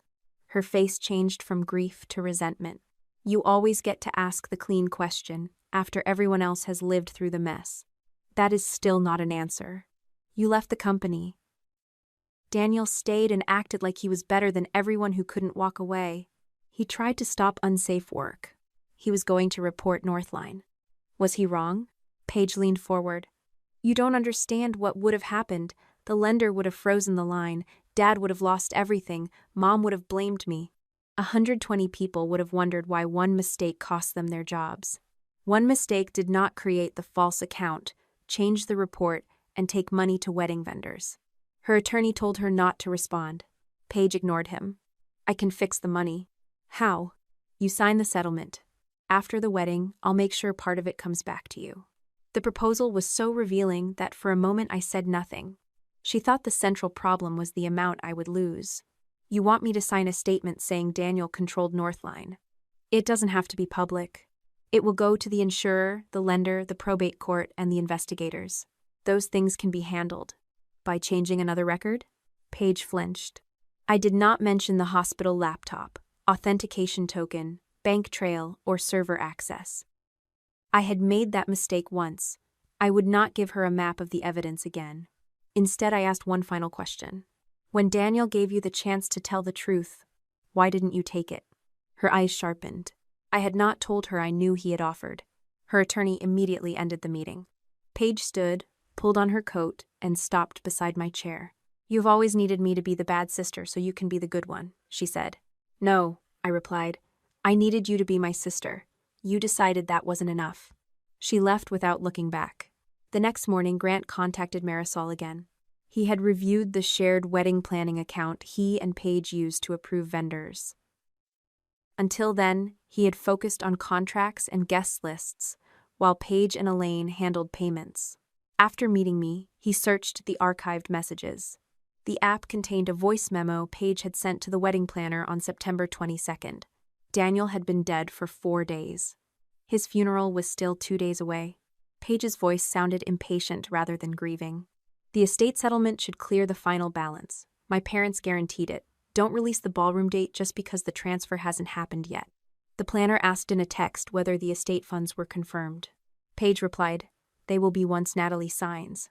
The timestamp mattered. At that point, no probate estate had been opened. No creditor claim had been filed. I had not been appointed executor, and no one had presented me with the funeral packet. Paige already knew there would be a settlement. She already expected my signature. Grant had access to the file because both of them were account administrators. He exported the original voice memo, app records, and message history, then delivered them through his attorney. He gave a formal statement about the wedding finances. He also admitted that he had ignored unexplained payments for months because asking questions might have forced them to reduce the wedding or delay the house purchase. I kept telling myself Paige's parents were wealthy, he said in the statement. I knew the company was under pressure. I chose not to connect those facts. It was not heroism. It was accountability, arriving late. That afternoon, Marisol told me she was ready to let me hear a portion of Daniel's final recording. The original media remained sealed inside the steel box. Investigators and Marisol had already authenticated a working copy Daniel had transmitted to her secure system. She played one continuous section without editing or rearranging the conversation. Daniel's voice entered first. The Northline certificates do not match what was delivered. Paige, you created the vendor profile. You need to report it before the lender or the state finds it. Martin interrupted, telling him the company needed time. Daniel continued, I'm not asking for a public confession tonight. Correct the vendor records, preserve the real invoices, and stop the riverfront work. I'll help explain the operating loss if Paige stops changing the files. Elaine said Daniel was being dramatic. Then Paige spoke. If I report it, I lose my job. You may lose the position, Daniel said. You don't have to lose your future. You don't understand. Dad trusts you more than me. Mom introduces Natalie like she built her life perfectly, and then explains what I'm still trying to fix. This has nothing to do with Natalie. It has everything to do with her. I tell the truth, and she is still the good daughter. You are still the honorable son Dad wishes he had. I become the failure who almost destroyed the company. Daniel's answer was quiet. You become the person who stopped before someone got hurt. Paige waited several seconds. Then she said, I can fix the timeline. Once the certificates are replaced, no one needs to know. The recording continued beyond that point, but Marisol stopped the working copy after the conversation moved to Martin's schedule order. I sat with both hands beneath the table. Paige had known the certificates were wrong. She had known Daniel rejected the connectors. He had offered to help her report the losses without turning the situation into a public spectacle. She had chosen to alter the timeline instead. Her resentment of me was real. So was the pressure from our parents. Neither had taken control of her hands at the hospital or forced her to move money through wedding vendors. The part of me that had kept searching for a smaller version of Paige's guilt finally had nothing left to protect. 3 days before Christmas, the family's attorney sent a new settlement offer. Whitaker Construction would withdraw the creditor claim in full. The company would pay the $170,000 owed under Daniel's buyback agreement, reimburse reasonable probate legal fees, and sign a statement that its review had found no evidence Daniel personally benefited from Northline. In exchange, the estate would release all fraud-related claims, keep Northline records confidential, refrain from voluntarily providing Daniel's final file to regulators, and agree not to challenge the company's description of the safety records in related proceedings. On paper, the offer gave me almost everything I had demanded at the beginning. Daniel's estate would remain intact. His name would be cleared of personal theft. The legal fees would be repaid. Probate could move toward closure. Marisol read the terms aloud and then asked what I saw. They are not buying the estate anymore, I said. No, they are buying time. And silence. The wedding money had already been spent. The false claim had been useful as leverage, but the larger objective was now obvious. If I signed, the bank trail, altered report, witness spreadsheet, and Northline records could be buried inside a private settlement. My parents could say a misunderstanding had been resolved. Paige could marry Grant. The lender could be given a cleaner explanation, and Martin could continue moving money until the next audit. The offer was not insulting. That made it dangerous. It promised money, closure, and a formal statement that Daniel had not stolen anything. It offered me the chance to win privately without learning how much public damage the truth might cause. I asked Marisol how long I had to respond. 10 days. Do not reject it yet. She studied me. I'm not accepting it, I said. I want every consequence in front of me before I decide. Leona called before the meeting ended. The laboratory had completed the comparison involving the unopened Northline box, the Tosha samples from the riverfront site, and connectors removed under controlled conditions from another Whitaker project. The heat lot markings matched. The metallurgical characteristics matched. The second project was not an empty construction site. Part of the converted textile building was already open to the public, with 2 restaurants and several shops operating beneath permanent structural connections containing bolts from the same worn lot. No new failure had been confirmed. No one had been injured there, but the safety problem Daniel died trying to expose had not ended with him. It was hanging above rooms full of people who knew nothing about Northline. The settlement offer would have given me almost everything I had asked for when the fight began. Whitaker Construction would withdraw its claim against Daniel's estate. The company would pay the $170,000 it owed under his buyback agreement, reimburse approved legal costs, and sign a formal statement that Daniel had not personally profited from Northline. Probate could move forward. My parents would stop calling my husband a thief. The estate would remain intact. In exchange, I had to release the fraud claims, keep the Northline records confidential, and agree not to challenge the company's account of the safety files in the state investigation.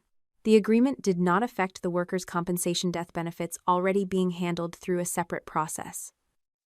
It did not ask me to surrender my house, take over the company, or hand Paige a wedding check. It asked for something more valuable, my silence. Marisol placed the proposed agreement between us. You could sign this and protect your financial position, she said. That is not the same as saying you should. What happens to the other project? Tosha and the local building officials can continue without your permission. They already have some of the laboratory findings. Some? They do not yet have every original record Daniel preserved. The company would also gain time to dispute the inspection scope, move assets, and describe Northline as an isolated administrative error. The converted textile building was already partly open. Restaurants served lunch beneath exposed brick walls. Families walked through the retail corridor on weekends. Construction continued in unfinished sections separated by temporary barriers. Leona's tests did not prove another connection was about to fail. They proved that bolts from the same warned heat lot had been installed in permanent structural connections. That was enough to require inspection. The next morning, Leona joined a conference call with Tosha and the city building department. She spoke carefully, refusing to exaggerate what the laboratory had found. "The samples are consistent with the same production lot," she explained. "We have not identified a second failure. We have identified material that should not be assumed compliant without removal or additional testing." The city ordered the affected construction zone closed, while engineers mapped where the Northline shipment had been installed. The operating restaurants and shops remained open only in sections that could be separated from the area under review. No alarms sounded. No ceiling collapsed. Customers were not rushed into the street. The danger was quieter than that. People had been eating dinner beneath steel my family had lied about. I read the settlement again that night. If I signed, I could tell myself the regulators already knew enough. I could say the state would handle the buildings while I handled Daniel's estate. I could let my parents keep their company long enough to pay the workers and finish Paige's wedding. I could also spend the rest of my life wondering which document disappeared because I had agreed not to ask for it. The next day, Marisol explained what could happen if Whitaker Construction's lender decided the fraud had placed its collateral at risk. "The bank can declare a covenant default," she said. "If it believes company assets or records are being moved, it can ask a civil court to appoint a receiver. Someone who takes over the company? Temporarily. A receiver preserves assets, keeps essential operations running, and reports to the court. Can I request one? You can raise concerns through the estate's claims, but you do not own Whitaker Construction. You do not get to appoint management or decide whether the company is sold. What leverage does the estate have? The unpaid buyback note. The false creditor claim. Potential damages connected to the fraudulent account created in Daniel's name. Those make the estate a creditor and an injured party, not the company's new owner. I looked down at the settlement, so I cannot save the company. Not by writing a check and controlling the result. I wasn't planning to write one. I know. Your father is counting on you feeling responsible for everyone he placed in danger. I want you to hear the limit clearly. I did. If the company survived, it would survive through lenders, the court, a receiver, or a legitimate buyer. I would not use Daniel's estate as emergency payroll for the people who had accused him of theft. That did not mean I wanted the workers punished. It meant protecting them could not require me to finance another lie. I told Marisol not to accept the settlement. I also told her not to reject it until I had read the final letter Daniel left. The original remained sealed inside the steel box. Before delivering it, Daniel had sent Marisol an authenticated working copy, so she would know how to carry out his instructions. She had withheld it while the creditor claim and safety investigation were developing because the letter contained information that could hurt Daniel as well as help him. We met in her office 2 days before New Year's Eve. Marisol opened the secure file and turned the screen toward me. Daniel began by apologizing. Not for Northline. For something that happened 2 years earlier. Whitaker Construction had been closing out a municipal parking project when temporary bracing caused a delay. No one had been injured, and the completed structure passed its inspections. Martin pressured Daniel to sign a summary that described the problem as a scheduling conflict rather than an inaccurate installation sequence. Daniel signed it. He wrote that he had told himself the wording did not matter because the defect had been corrected. He had told himself no public agency was misled about the completed structure. He had told himself protecting the company preserved jobs. Then he watched Martin use that signature whenever Daniel challenged him. "You signed before," Martin would say. "Do not pretend you are different from the rest of us." Daniel's letter said the shame from that decision was one reason he had kept the Northline dispute from me. He believed I would see him differently. He was right. I did see him differently. I saw a man who had once chosen convenience over accuracy and spent 2 years trying to convince himself that one compromise had not changed him. I saw the pride that made him think he could repair the damage alone. I saw how easily guilt could be used as a leash. Near the end of the letter, he wrote, "I do not need you to prove I was perfect. I wasn't. I need you not to sign another false statement because you think loving me requires it." I read the line until the words blurred. Daniel had not left me instructions to worship his memory. He had left me permission to tell the complete truth. "Give the old parking summary to the investigators," I said. Marisol watched me carefully. "It may be used to challenge his credibility." "I know. It is unrelated to Northline, but defense counsel may argue it shows a history of inaccurate reporting." "Then they can make that argument. We will not hide it." That decision cost me the last simple version of Daniel. It also freed me from having to defend one. Marisol transferred the letter, the older report, and the surrounding project records through the same documented process used for the other evidence. Investigators later confirmed that the parking incident had been corrected before final inspection and had no connection to Northline.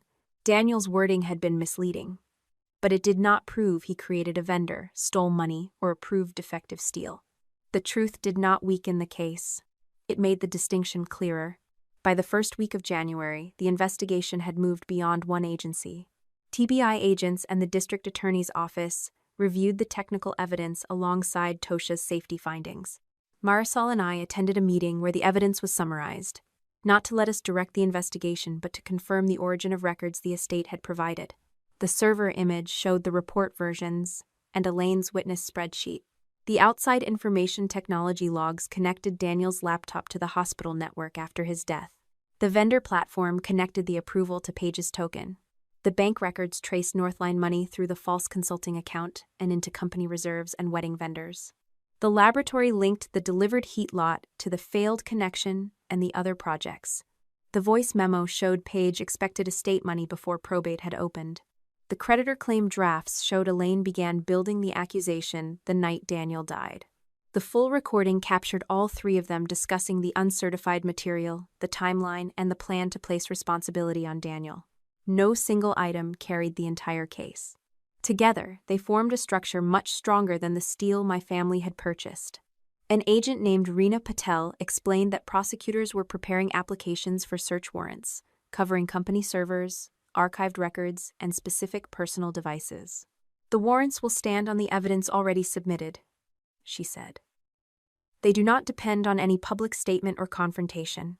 "Do you need the steel box opened?" I asked. "We have an authenticated working copy of the recording and verified transfers from Miss Vega's system. The original media remains useful for evidence, but we do not need a public opening to establish probable cause." "Will you arrest them at the wedding?" Agent Patel did not react to the question. "We have not discussed arrests with you. If warrants are authorized, they will be executed according to operational needs. You should not warn anyone or interfere." "I won't." She looked directly at me. "We are also not asking you to play the recording for anyone." That distinction mattered. The investigation belonged to them. What I did with my family's public lie belonged to me. Paige's wedding was scheduled for January 24th. She had not removed me from the family list, even after our meeting. Elaine explained why in an email that sounded polite enough to display in court. "Whatever disagreements exist, the family should present unity for Paige. Please attend the private champagne toast at 2. The ceremony begins at 4. The toast would include immediate family, the wedding party, the officiant, and a handful of close guests. It would take place in the ballroom before the ceremony, while the tables were fully decorated, but before the reception began. Grant had not canceled the wedding. He had moved into a hotel for several nights, after giving Marisol the voice memo, then returned to the house he shared with Paige. He told his attorney he intended to ask her for a complete explanation before the ceremony. I did not know what answer she gave him. A week before the wedding, Elaine called me. "This has gone far enough," she said. "The company offered to clear Daniel's name." "No. The company offered to say he didn't profit if I stopped challenging the records." "You always hear the worst possible meaning. I heard you promise his estate to Paige at his funeral." My mother went quiet. Then she said, "You were grieving. You heard part of a conversation. I heard Dad explain how you expected me to sign. The company was trying to survive. Daniel was trying to survive too." Elaine's voice softened. "Come to the wedding. Let one day be about your sister. Martin intends to say something kind about Daniel. You do not want the family's last public memory of him to be this dispute. There it was. She wanted to use Daniel's name one more time, in front of witnesses, to convert theft into generosity. What exactly is Dad planning to say? You will hear it with everyone else. After the call, I met Marisol at her office. The steel box sat on a low cabinet behind her desk. It was dark gray, no larger than a briefcase, with Daniel's evidence seal across the lock. The original report, recording media, and letter remained inside. The investigators already have what they need, I said. Yes. If Martin says Daniel wanted his estate used for Paige's wedding, I will correct him. You can correct him without opening the box. He will call me bitter. Mom will say I misunderstood. Paige will say the finances were technical. Marisol did not disagree. I only want one continuous section, I said. No private insults. No unrelated family conversations. Only the heat lot number, the altered timeline, and the request that Daniel take responsibility. The full recording has already been authenticated. We can document any excerpt and preserve the continuous original.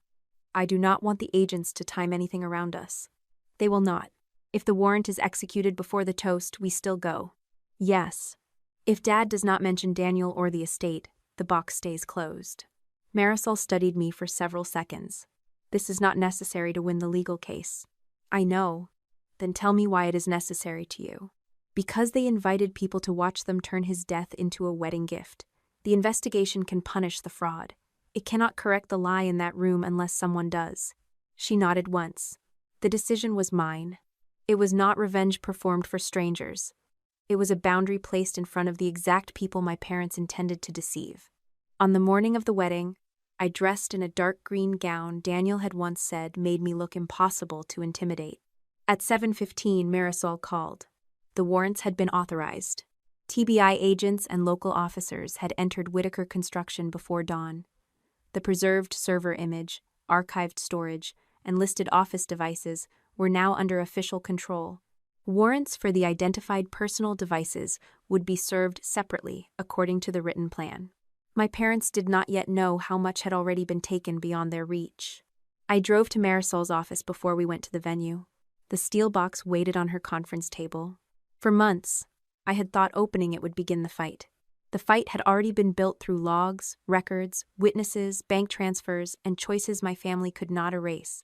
I placed my hand on the cold metal. The investigation no longer needs the box, I said. The truth still does. The ballroom looked finished even though the wedding had not begun. Tall candles burned beneath crystal chandeliers. White flowers climbed the columns near the dance floor, and gold-placed cards waited on tables no guest had yet touched. Beyond the closed double doors, the ceremony space was still empty.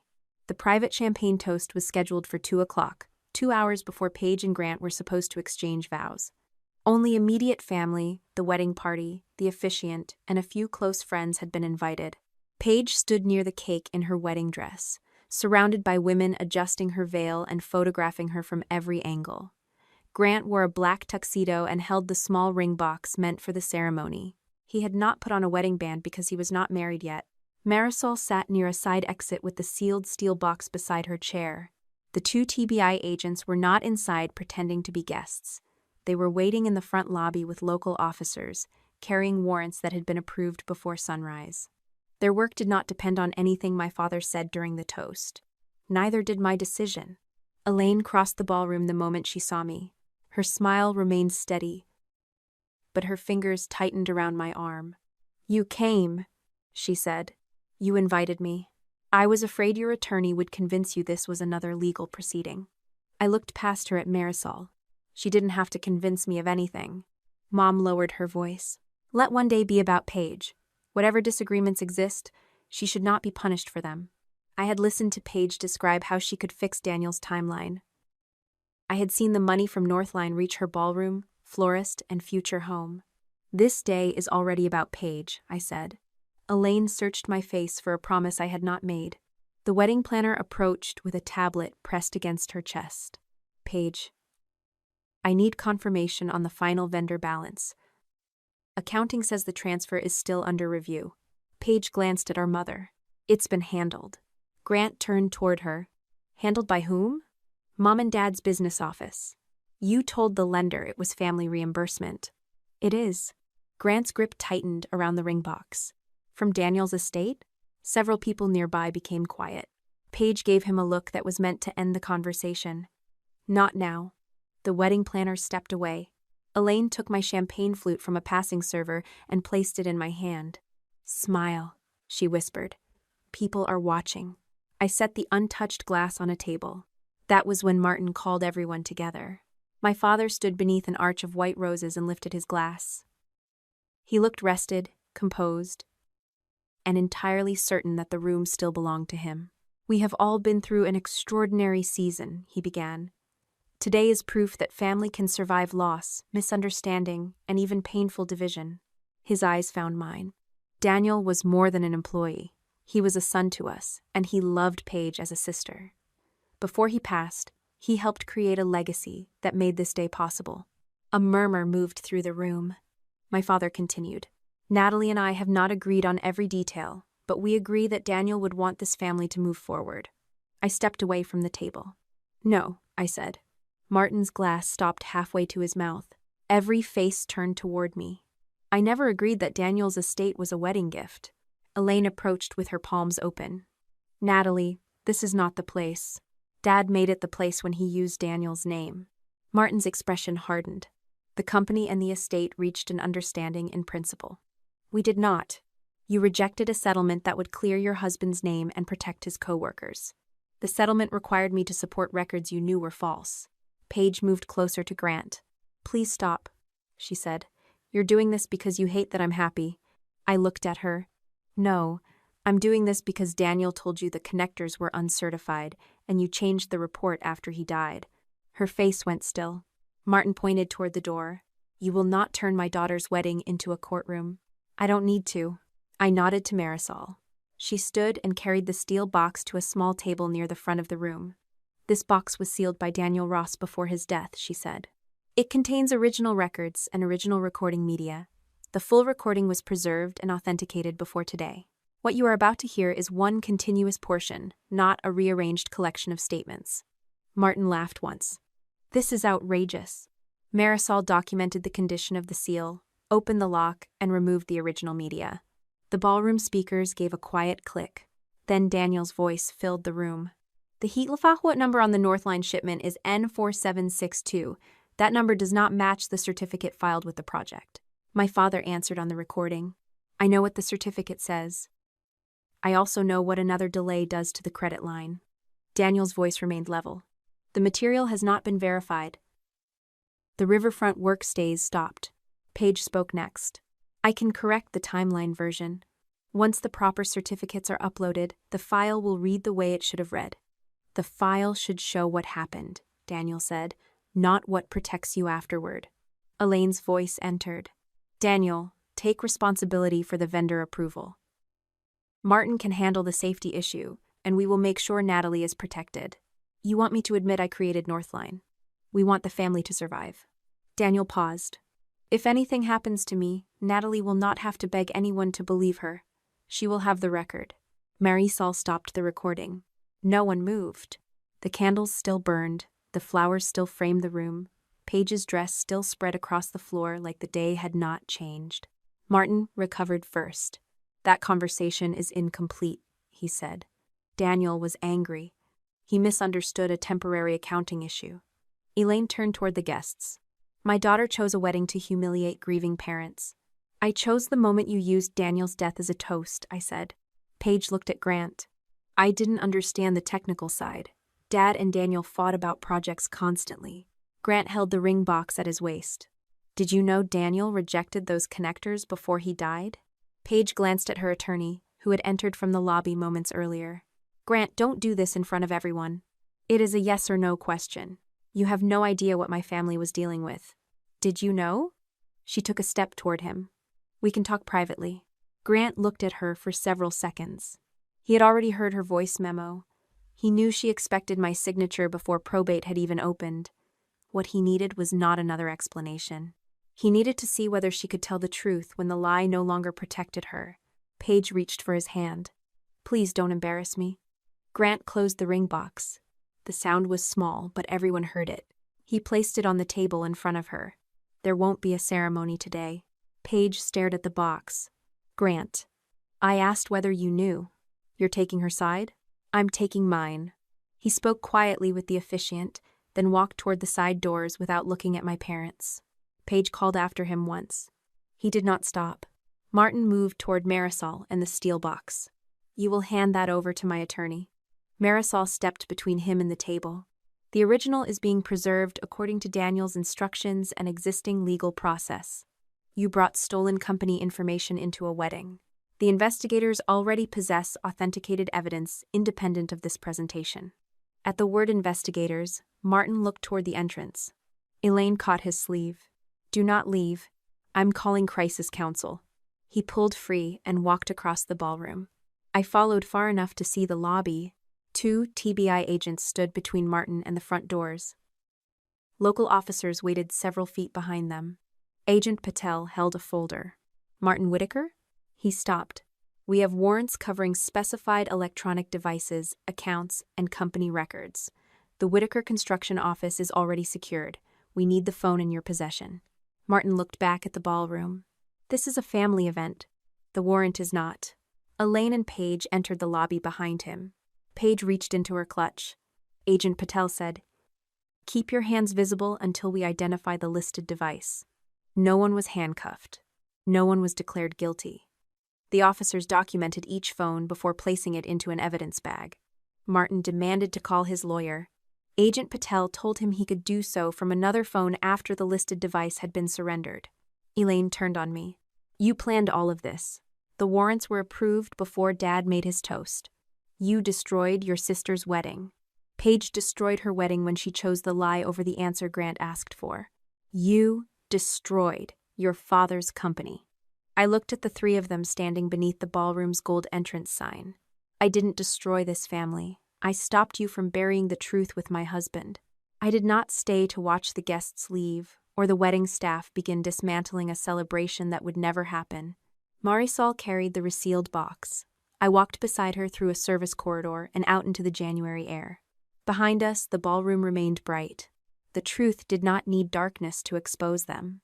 That evening, Leona called while I was sitting in my car outside my house. Tosha and city inspectors had completed emergency testing at the converted textile building. A permanent structural connection in the active construction zone contained bolts from the same Northline heat lot. Microscopic cracking had already begun around one bolt hole. The affected section was being restricted immediately. Adjacent connections would be tested before the area reopened. No one had been hurt. Not yet. My family had lost a wedding that afternoon. The next morning, they were about to learn whether the company they had sacrificed Daniel to protect could survive the buildings he had tried to save. The morning after Paige's wedding collapsed, the city closed the active construction zone inside the converted textile building.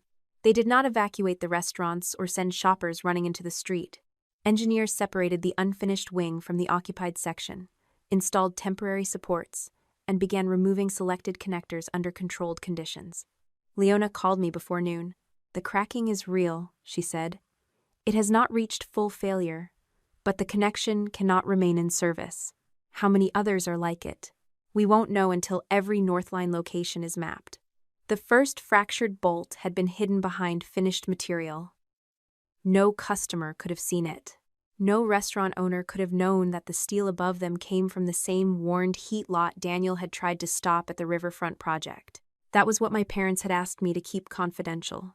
They had offered to restore Daniel's estate and clear him of personal theft while defective connections remained inside another building. Had I signed, I could have told myself the regulators would eventually find them without me. Eventually had almost killed 2 more people. The inspections lasted several weeks. The building remained partially open only where independent engineers confirmed that occupied areas could be safely isolated. The unfinished wing stayed closed.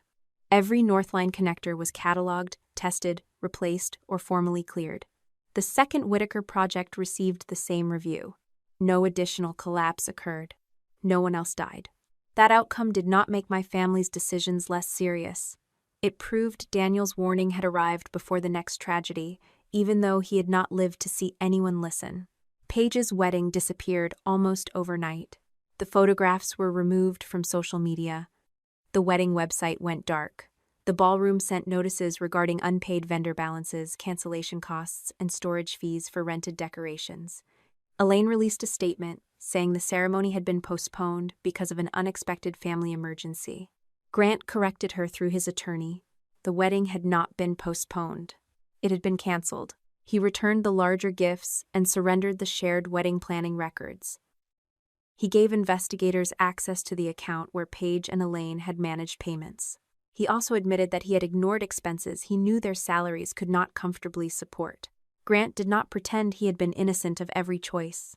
He said he had wanted the house, the ballroom, and the life Paige promised him.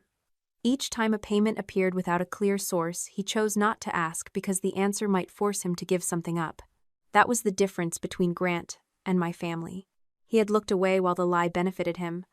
Once the truth became unavoidable, he stopped asking other people to carry it for him. Paige never contacted him again after he moved his belongings out of their house. She contacted me once. Her message contained only 6 words. "You got what you always wanted." I did not answer. I had wanted my husband to come home from work. Everything after that had been damage control.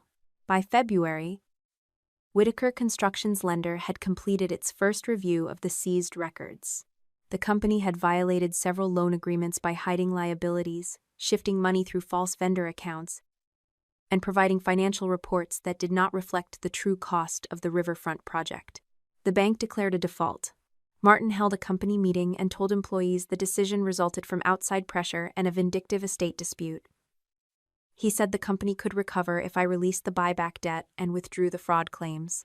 Several employees called Marisol to ask whether that was true. It was not. The estate's claims mattered, but they were not the reason the lender froze Martin's access. The bank had discovered that Whitaker Construction could no longer prove where project money had gone or whether its collateral was worth what Martin claimed. The insurer issued a reservation of rights letter. It had not yet refused every form of coverage, but it warned that falsified safety and financial records could limit what the policy would pay. The lender and insurer then asked a civil court to appoint a temporary receiver. I attended the hearing beside Marisol. Martin sat across the aisle with 3 attorneys. Elaine sat behind him in a cream coat, looking offended that the courthouse did not recognize her social standing. Paige did not appear. The receiver's attorney explained that Whitaker Construction still had viable contracts, equipment, trained employees, and work that could be completed safely. It also had unreliable books, disputed accounts, frozen credit, and management accused of altering records after an employee's death. The judge did not award the company to me. He did not let the estate appoint executives or control payroll. He placed the business under an independent receiver, whose responsibility was to preserve assets, secure records, pay essential expenses when possible, and determine whether the viable operations could be sold. Martin lost access to the company's primary accounts that afternoon. Paige's controller permissions were terminated. Elaine was barred from contacting employees about the investigation or removing files from the office. My father stopped beside me outside the courtroom. "You got what you wanted," he said. "I wanted Daniel alive. You know what I mean. I know what you need to believe." His face tightened. "You could still save this company." "How?" "Release the buyback claim. Delay the fraud case. Give the receiver room to operate." "The receiver already has room to operate." "You are taking money away from payroll." "No, you moved payroll money through a vendor you used to frame my husband." Martin leaned closer. "If this company dies, that will be on you." It was the same weapon he had used from the beginning.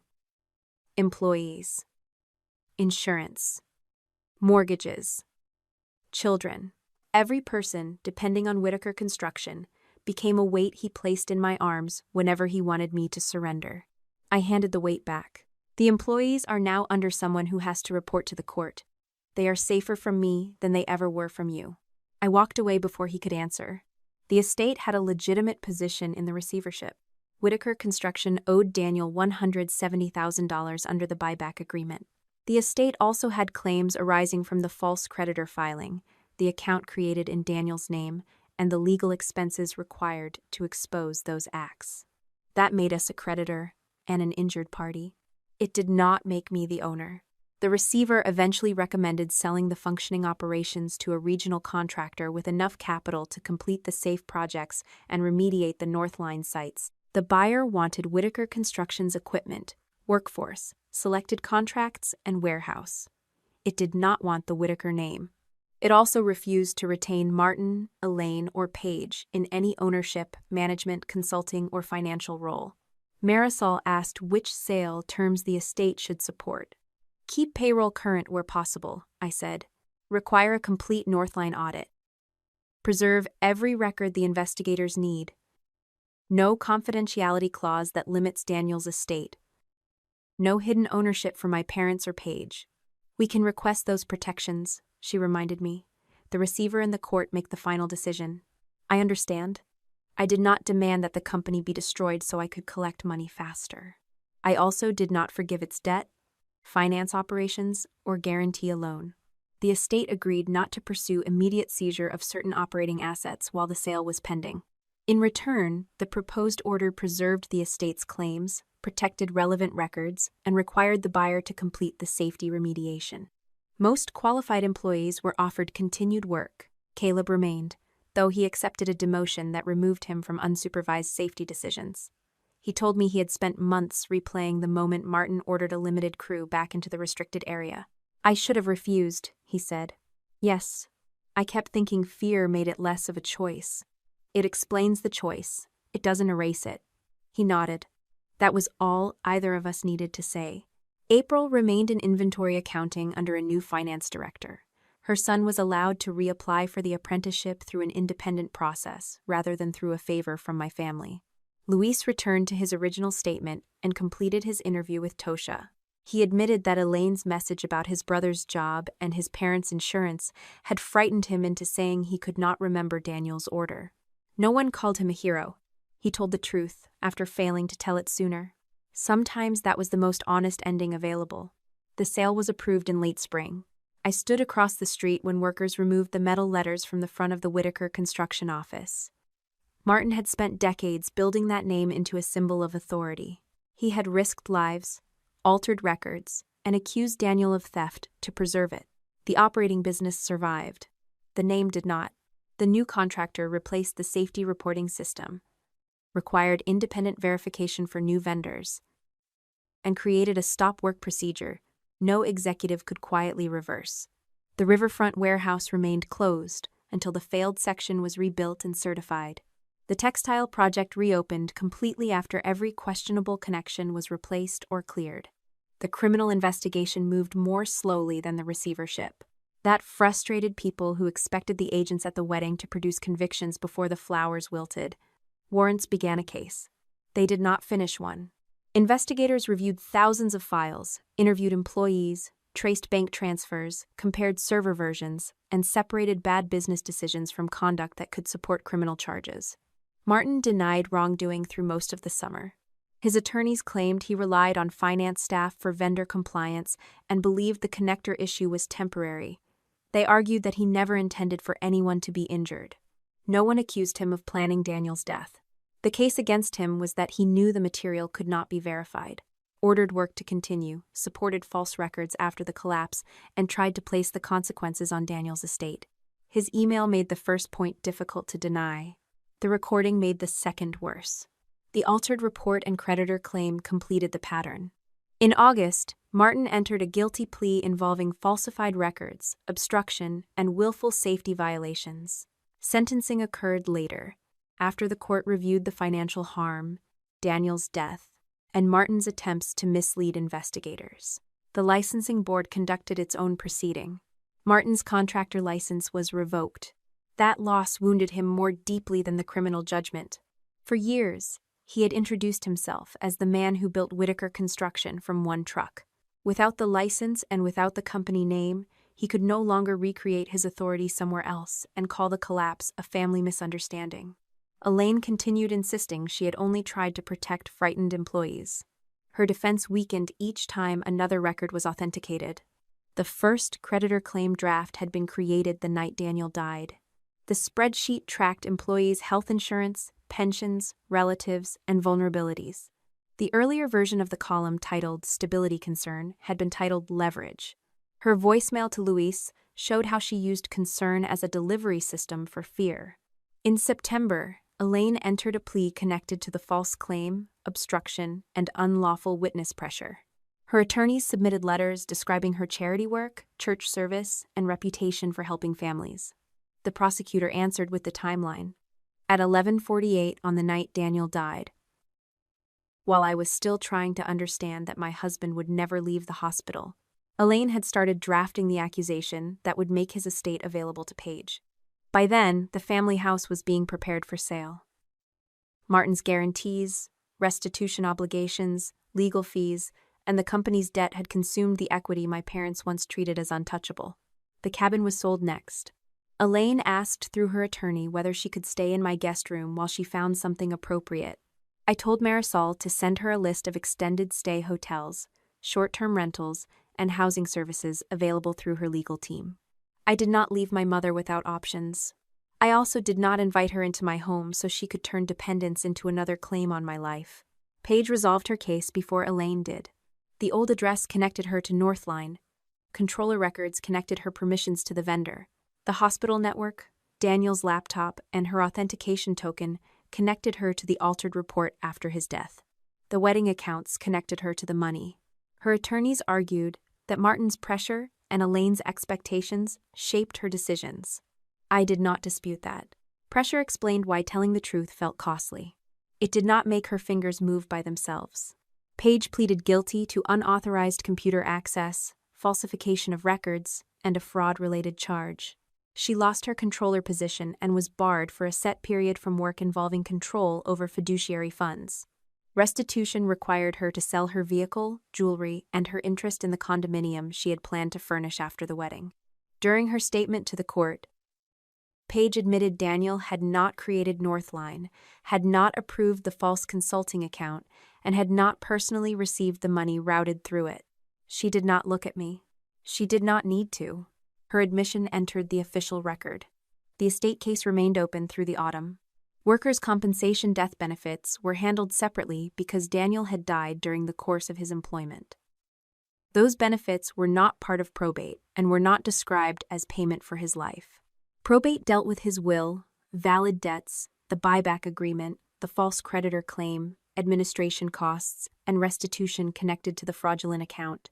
14 months after Daniel's death, the court formally disallowed Whitaker Construction's claim against his estate. The estate received the unpaid buyback amount, approved reimbursement, and restitution ordered through the related proceedings. The final TOSHA findings arrived the same week. Daniel had issued an internal stop work notice. The connectors delivered through Northline did not match the compliance certification placed in the company file. The approved report was not the version Daniel created. The connector failure contributed to the riverfront collapse. The findings also addressed the old parking project summary Daniel had signed 2 years earlier. I had insisted that Marisol provide it with the rest of his records. Investigators concluded that the wording had been misleading, but that the installation issue had been corrected before final inspection. It had no connection to Northline, did not establish that Daniel created the vendor, and did not make the altered riverfront approval genuine. Daniel was not declared flawless. He was declared innocent of the theft and deception my family assigned to him. That was the truth I wanted. Not sainthood. Not a polished memory. The truth. Paige's letter arrived 3 days later. She did not ask for money. She did not blame Martin or Elaine. She wrote that Daniel had given her a chance to report Northline before anyone was injured. She admitted she had known the certificates were wrong. She admitted she had known the settlement required my signature before probate even opened. She admitted that when forced to choose between the truth and the future she had planned, she chose herself. At the end, she wrote, "I don't expect forgiveness. I needed to stop pretending I didn't know." I read the letter twice and placed it in my desk. I did not answer. Forgiveness was not a reward someone earned by finally admitting what the evidence had already proven. It was not a deadline imposed on me because Paige had reached the stage of her punishment where regret became useful. Perhaps one day I would respond. That day had not arrived. The following afternoon, I drove past the restored riverfront warehouse. The damaged frame had been rebuilt. Workers moved behind marked safety barriers. The new company's sign stood above the entrance. Daniel's name was not displayed anywhere. It did not need to be. The official record carried what mattered. At home, I removed the steel box from the closet and set it on the kitchen table. I placed Daniel's ring inside beside the probate order and the final safety findings. I added his letter to me, including the page where he admitted the old report he should never have signed. I left Page's letter outside. The truth about Daniel had been settled. My relationship with my sister had not. For most of my life, my family taught me that love meant absorbing damage so everyone else could preserve what they wanted. They called silence loyalty. They called surrender peace. They called the business a legacy, even when saving it required a dead man's name. I did not recover the family I thought I had. I recovered my right to define what family was allowed to ask of me. I could care that workers kept their jobs without financing my father. I could refuse to let my mother become homeless without opening my home to her. I could acknowledge the pressure Paige lived under without excusing what she chose. I could love Daniel without lying about his flaws. That was the difference between mercy and self-erasure. Mercy recognized another person's humanity. Self-erasure demanded that I deny my own. I closed the steel box and rested my hand on the lid. Daniel had left it because he feared no one would believe him while my family controlled the records. By the time I closed it for the last time, belief was no longer the issue. The records had spoken. The buildings had been repaired. The claim had been erased. His name had been restored. Everything my parents tried to preserve through lies had either changed hands or disappeared. Everything Daniel tried to protect through the truth was still standing. When your family asks you to protect them by signing away your rights, hiding evidence, or carrying consequences they created, stop and verify facts. Grief, guilt, and loyalty make pressure sound like love, but real love never requires you to support a lie. Keep copies, consult professionals, protect your finances, and let legal processes handle wrongdoing. You can show compassion without funding, manipulation, offering shelter, or sacrificing your future. You do not need a perfect victim to defend the truth. If this story reminded you to choose boundaries over silence, subscribe to the channel for stories of courage and justice.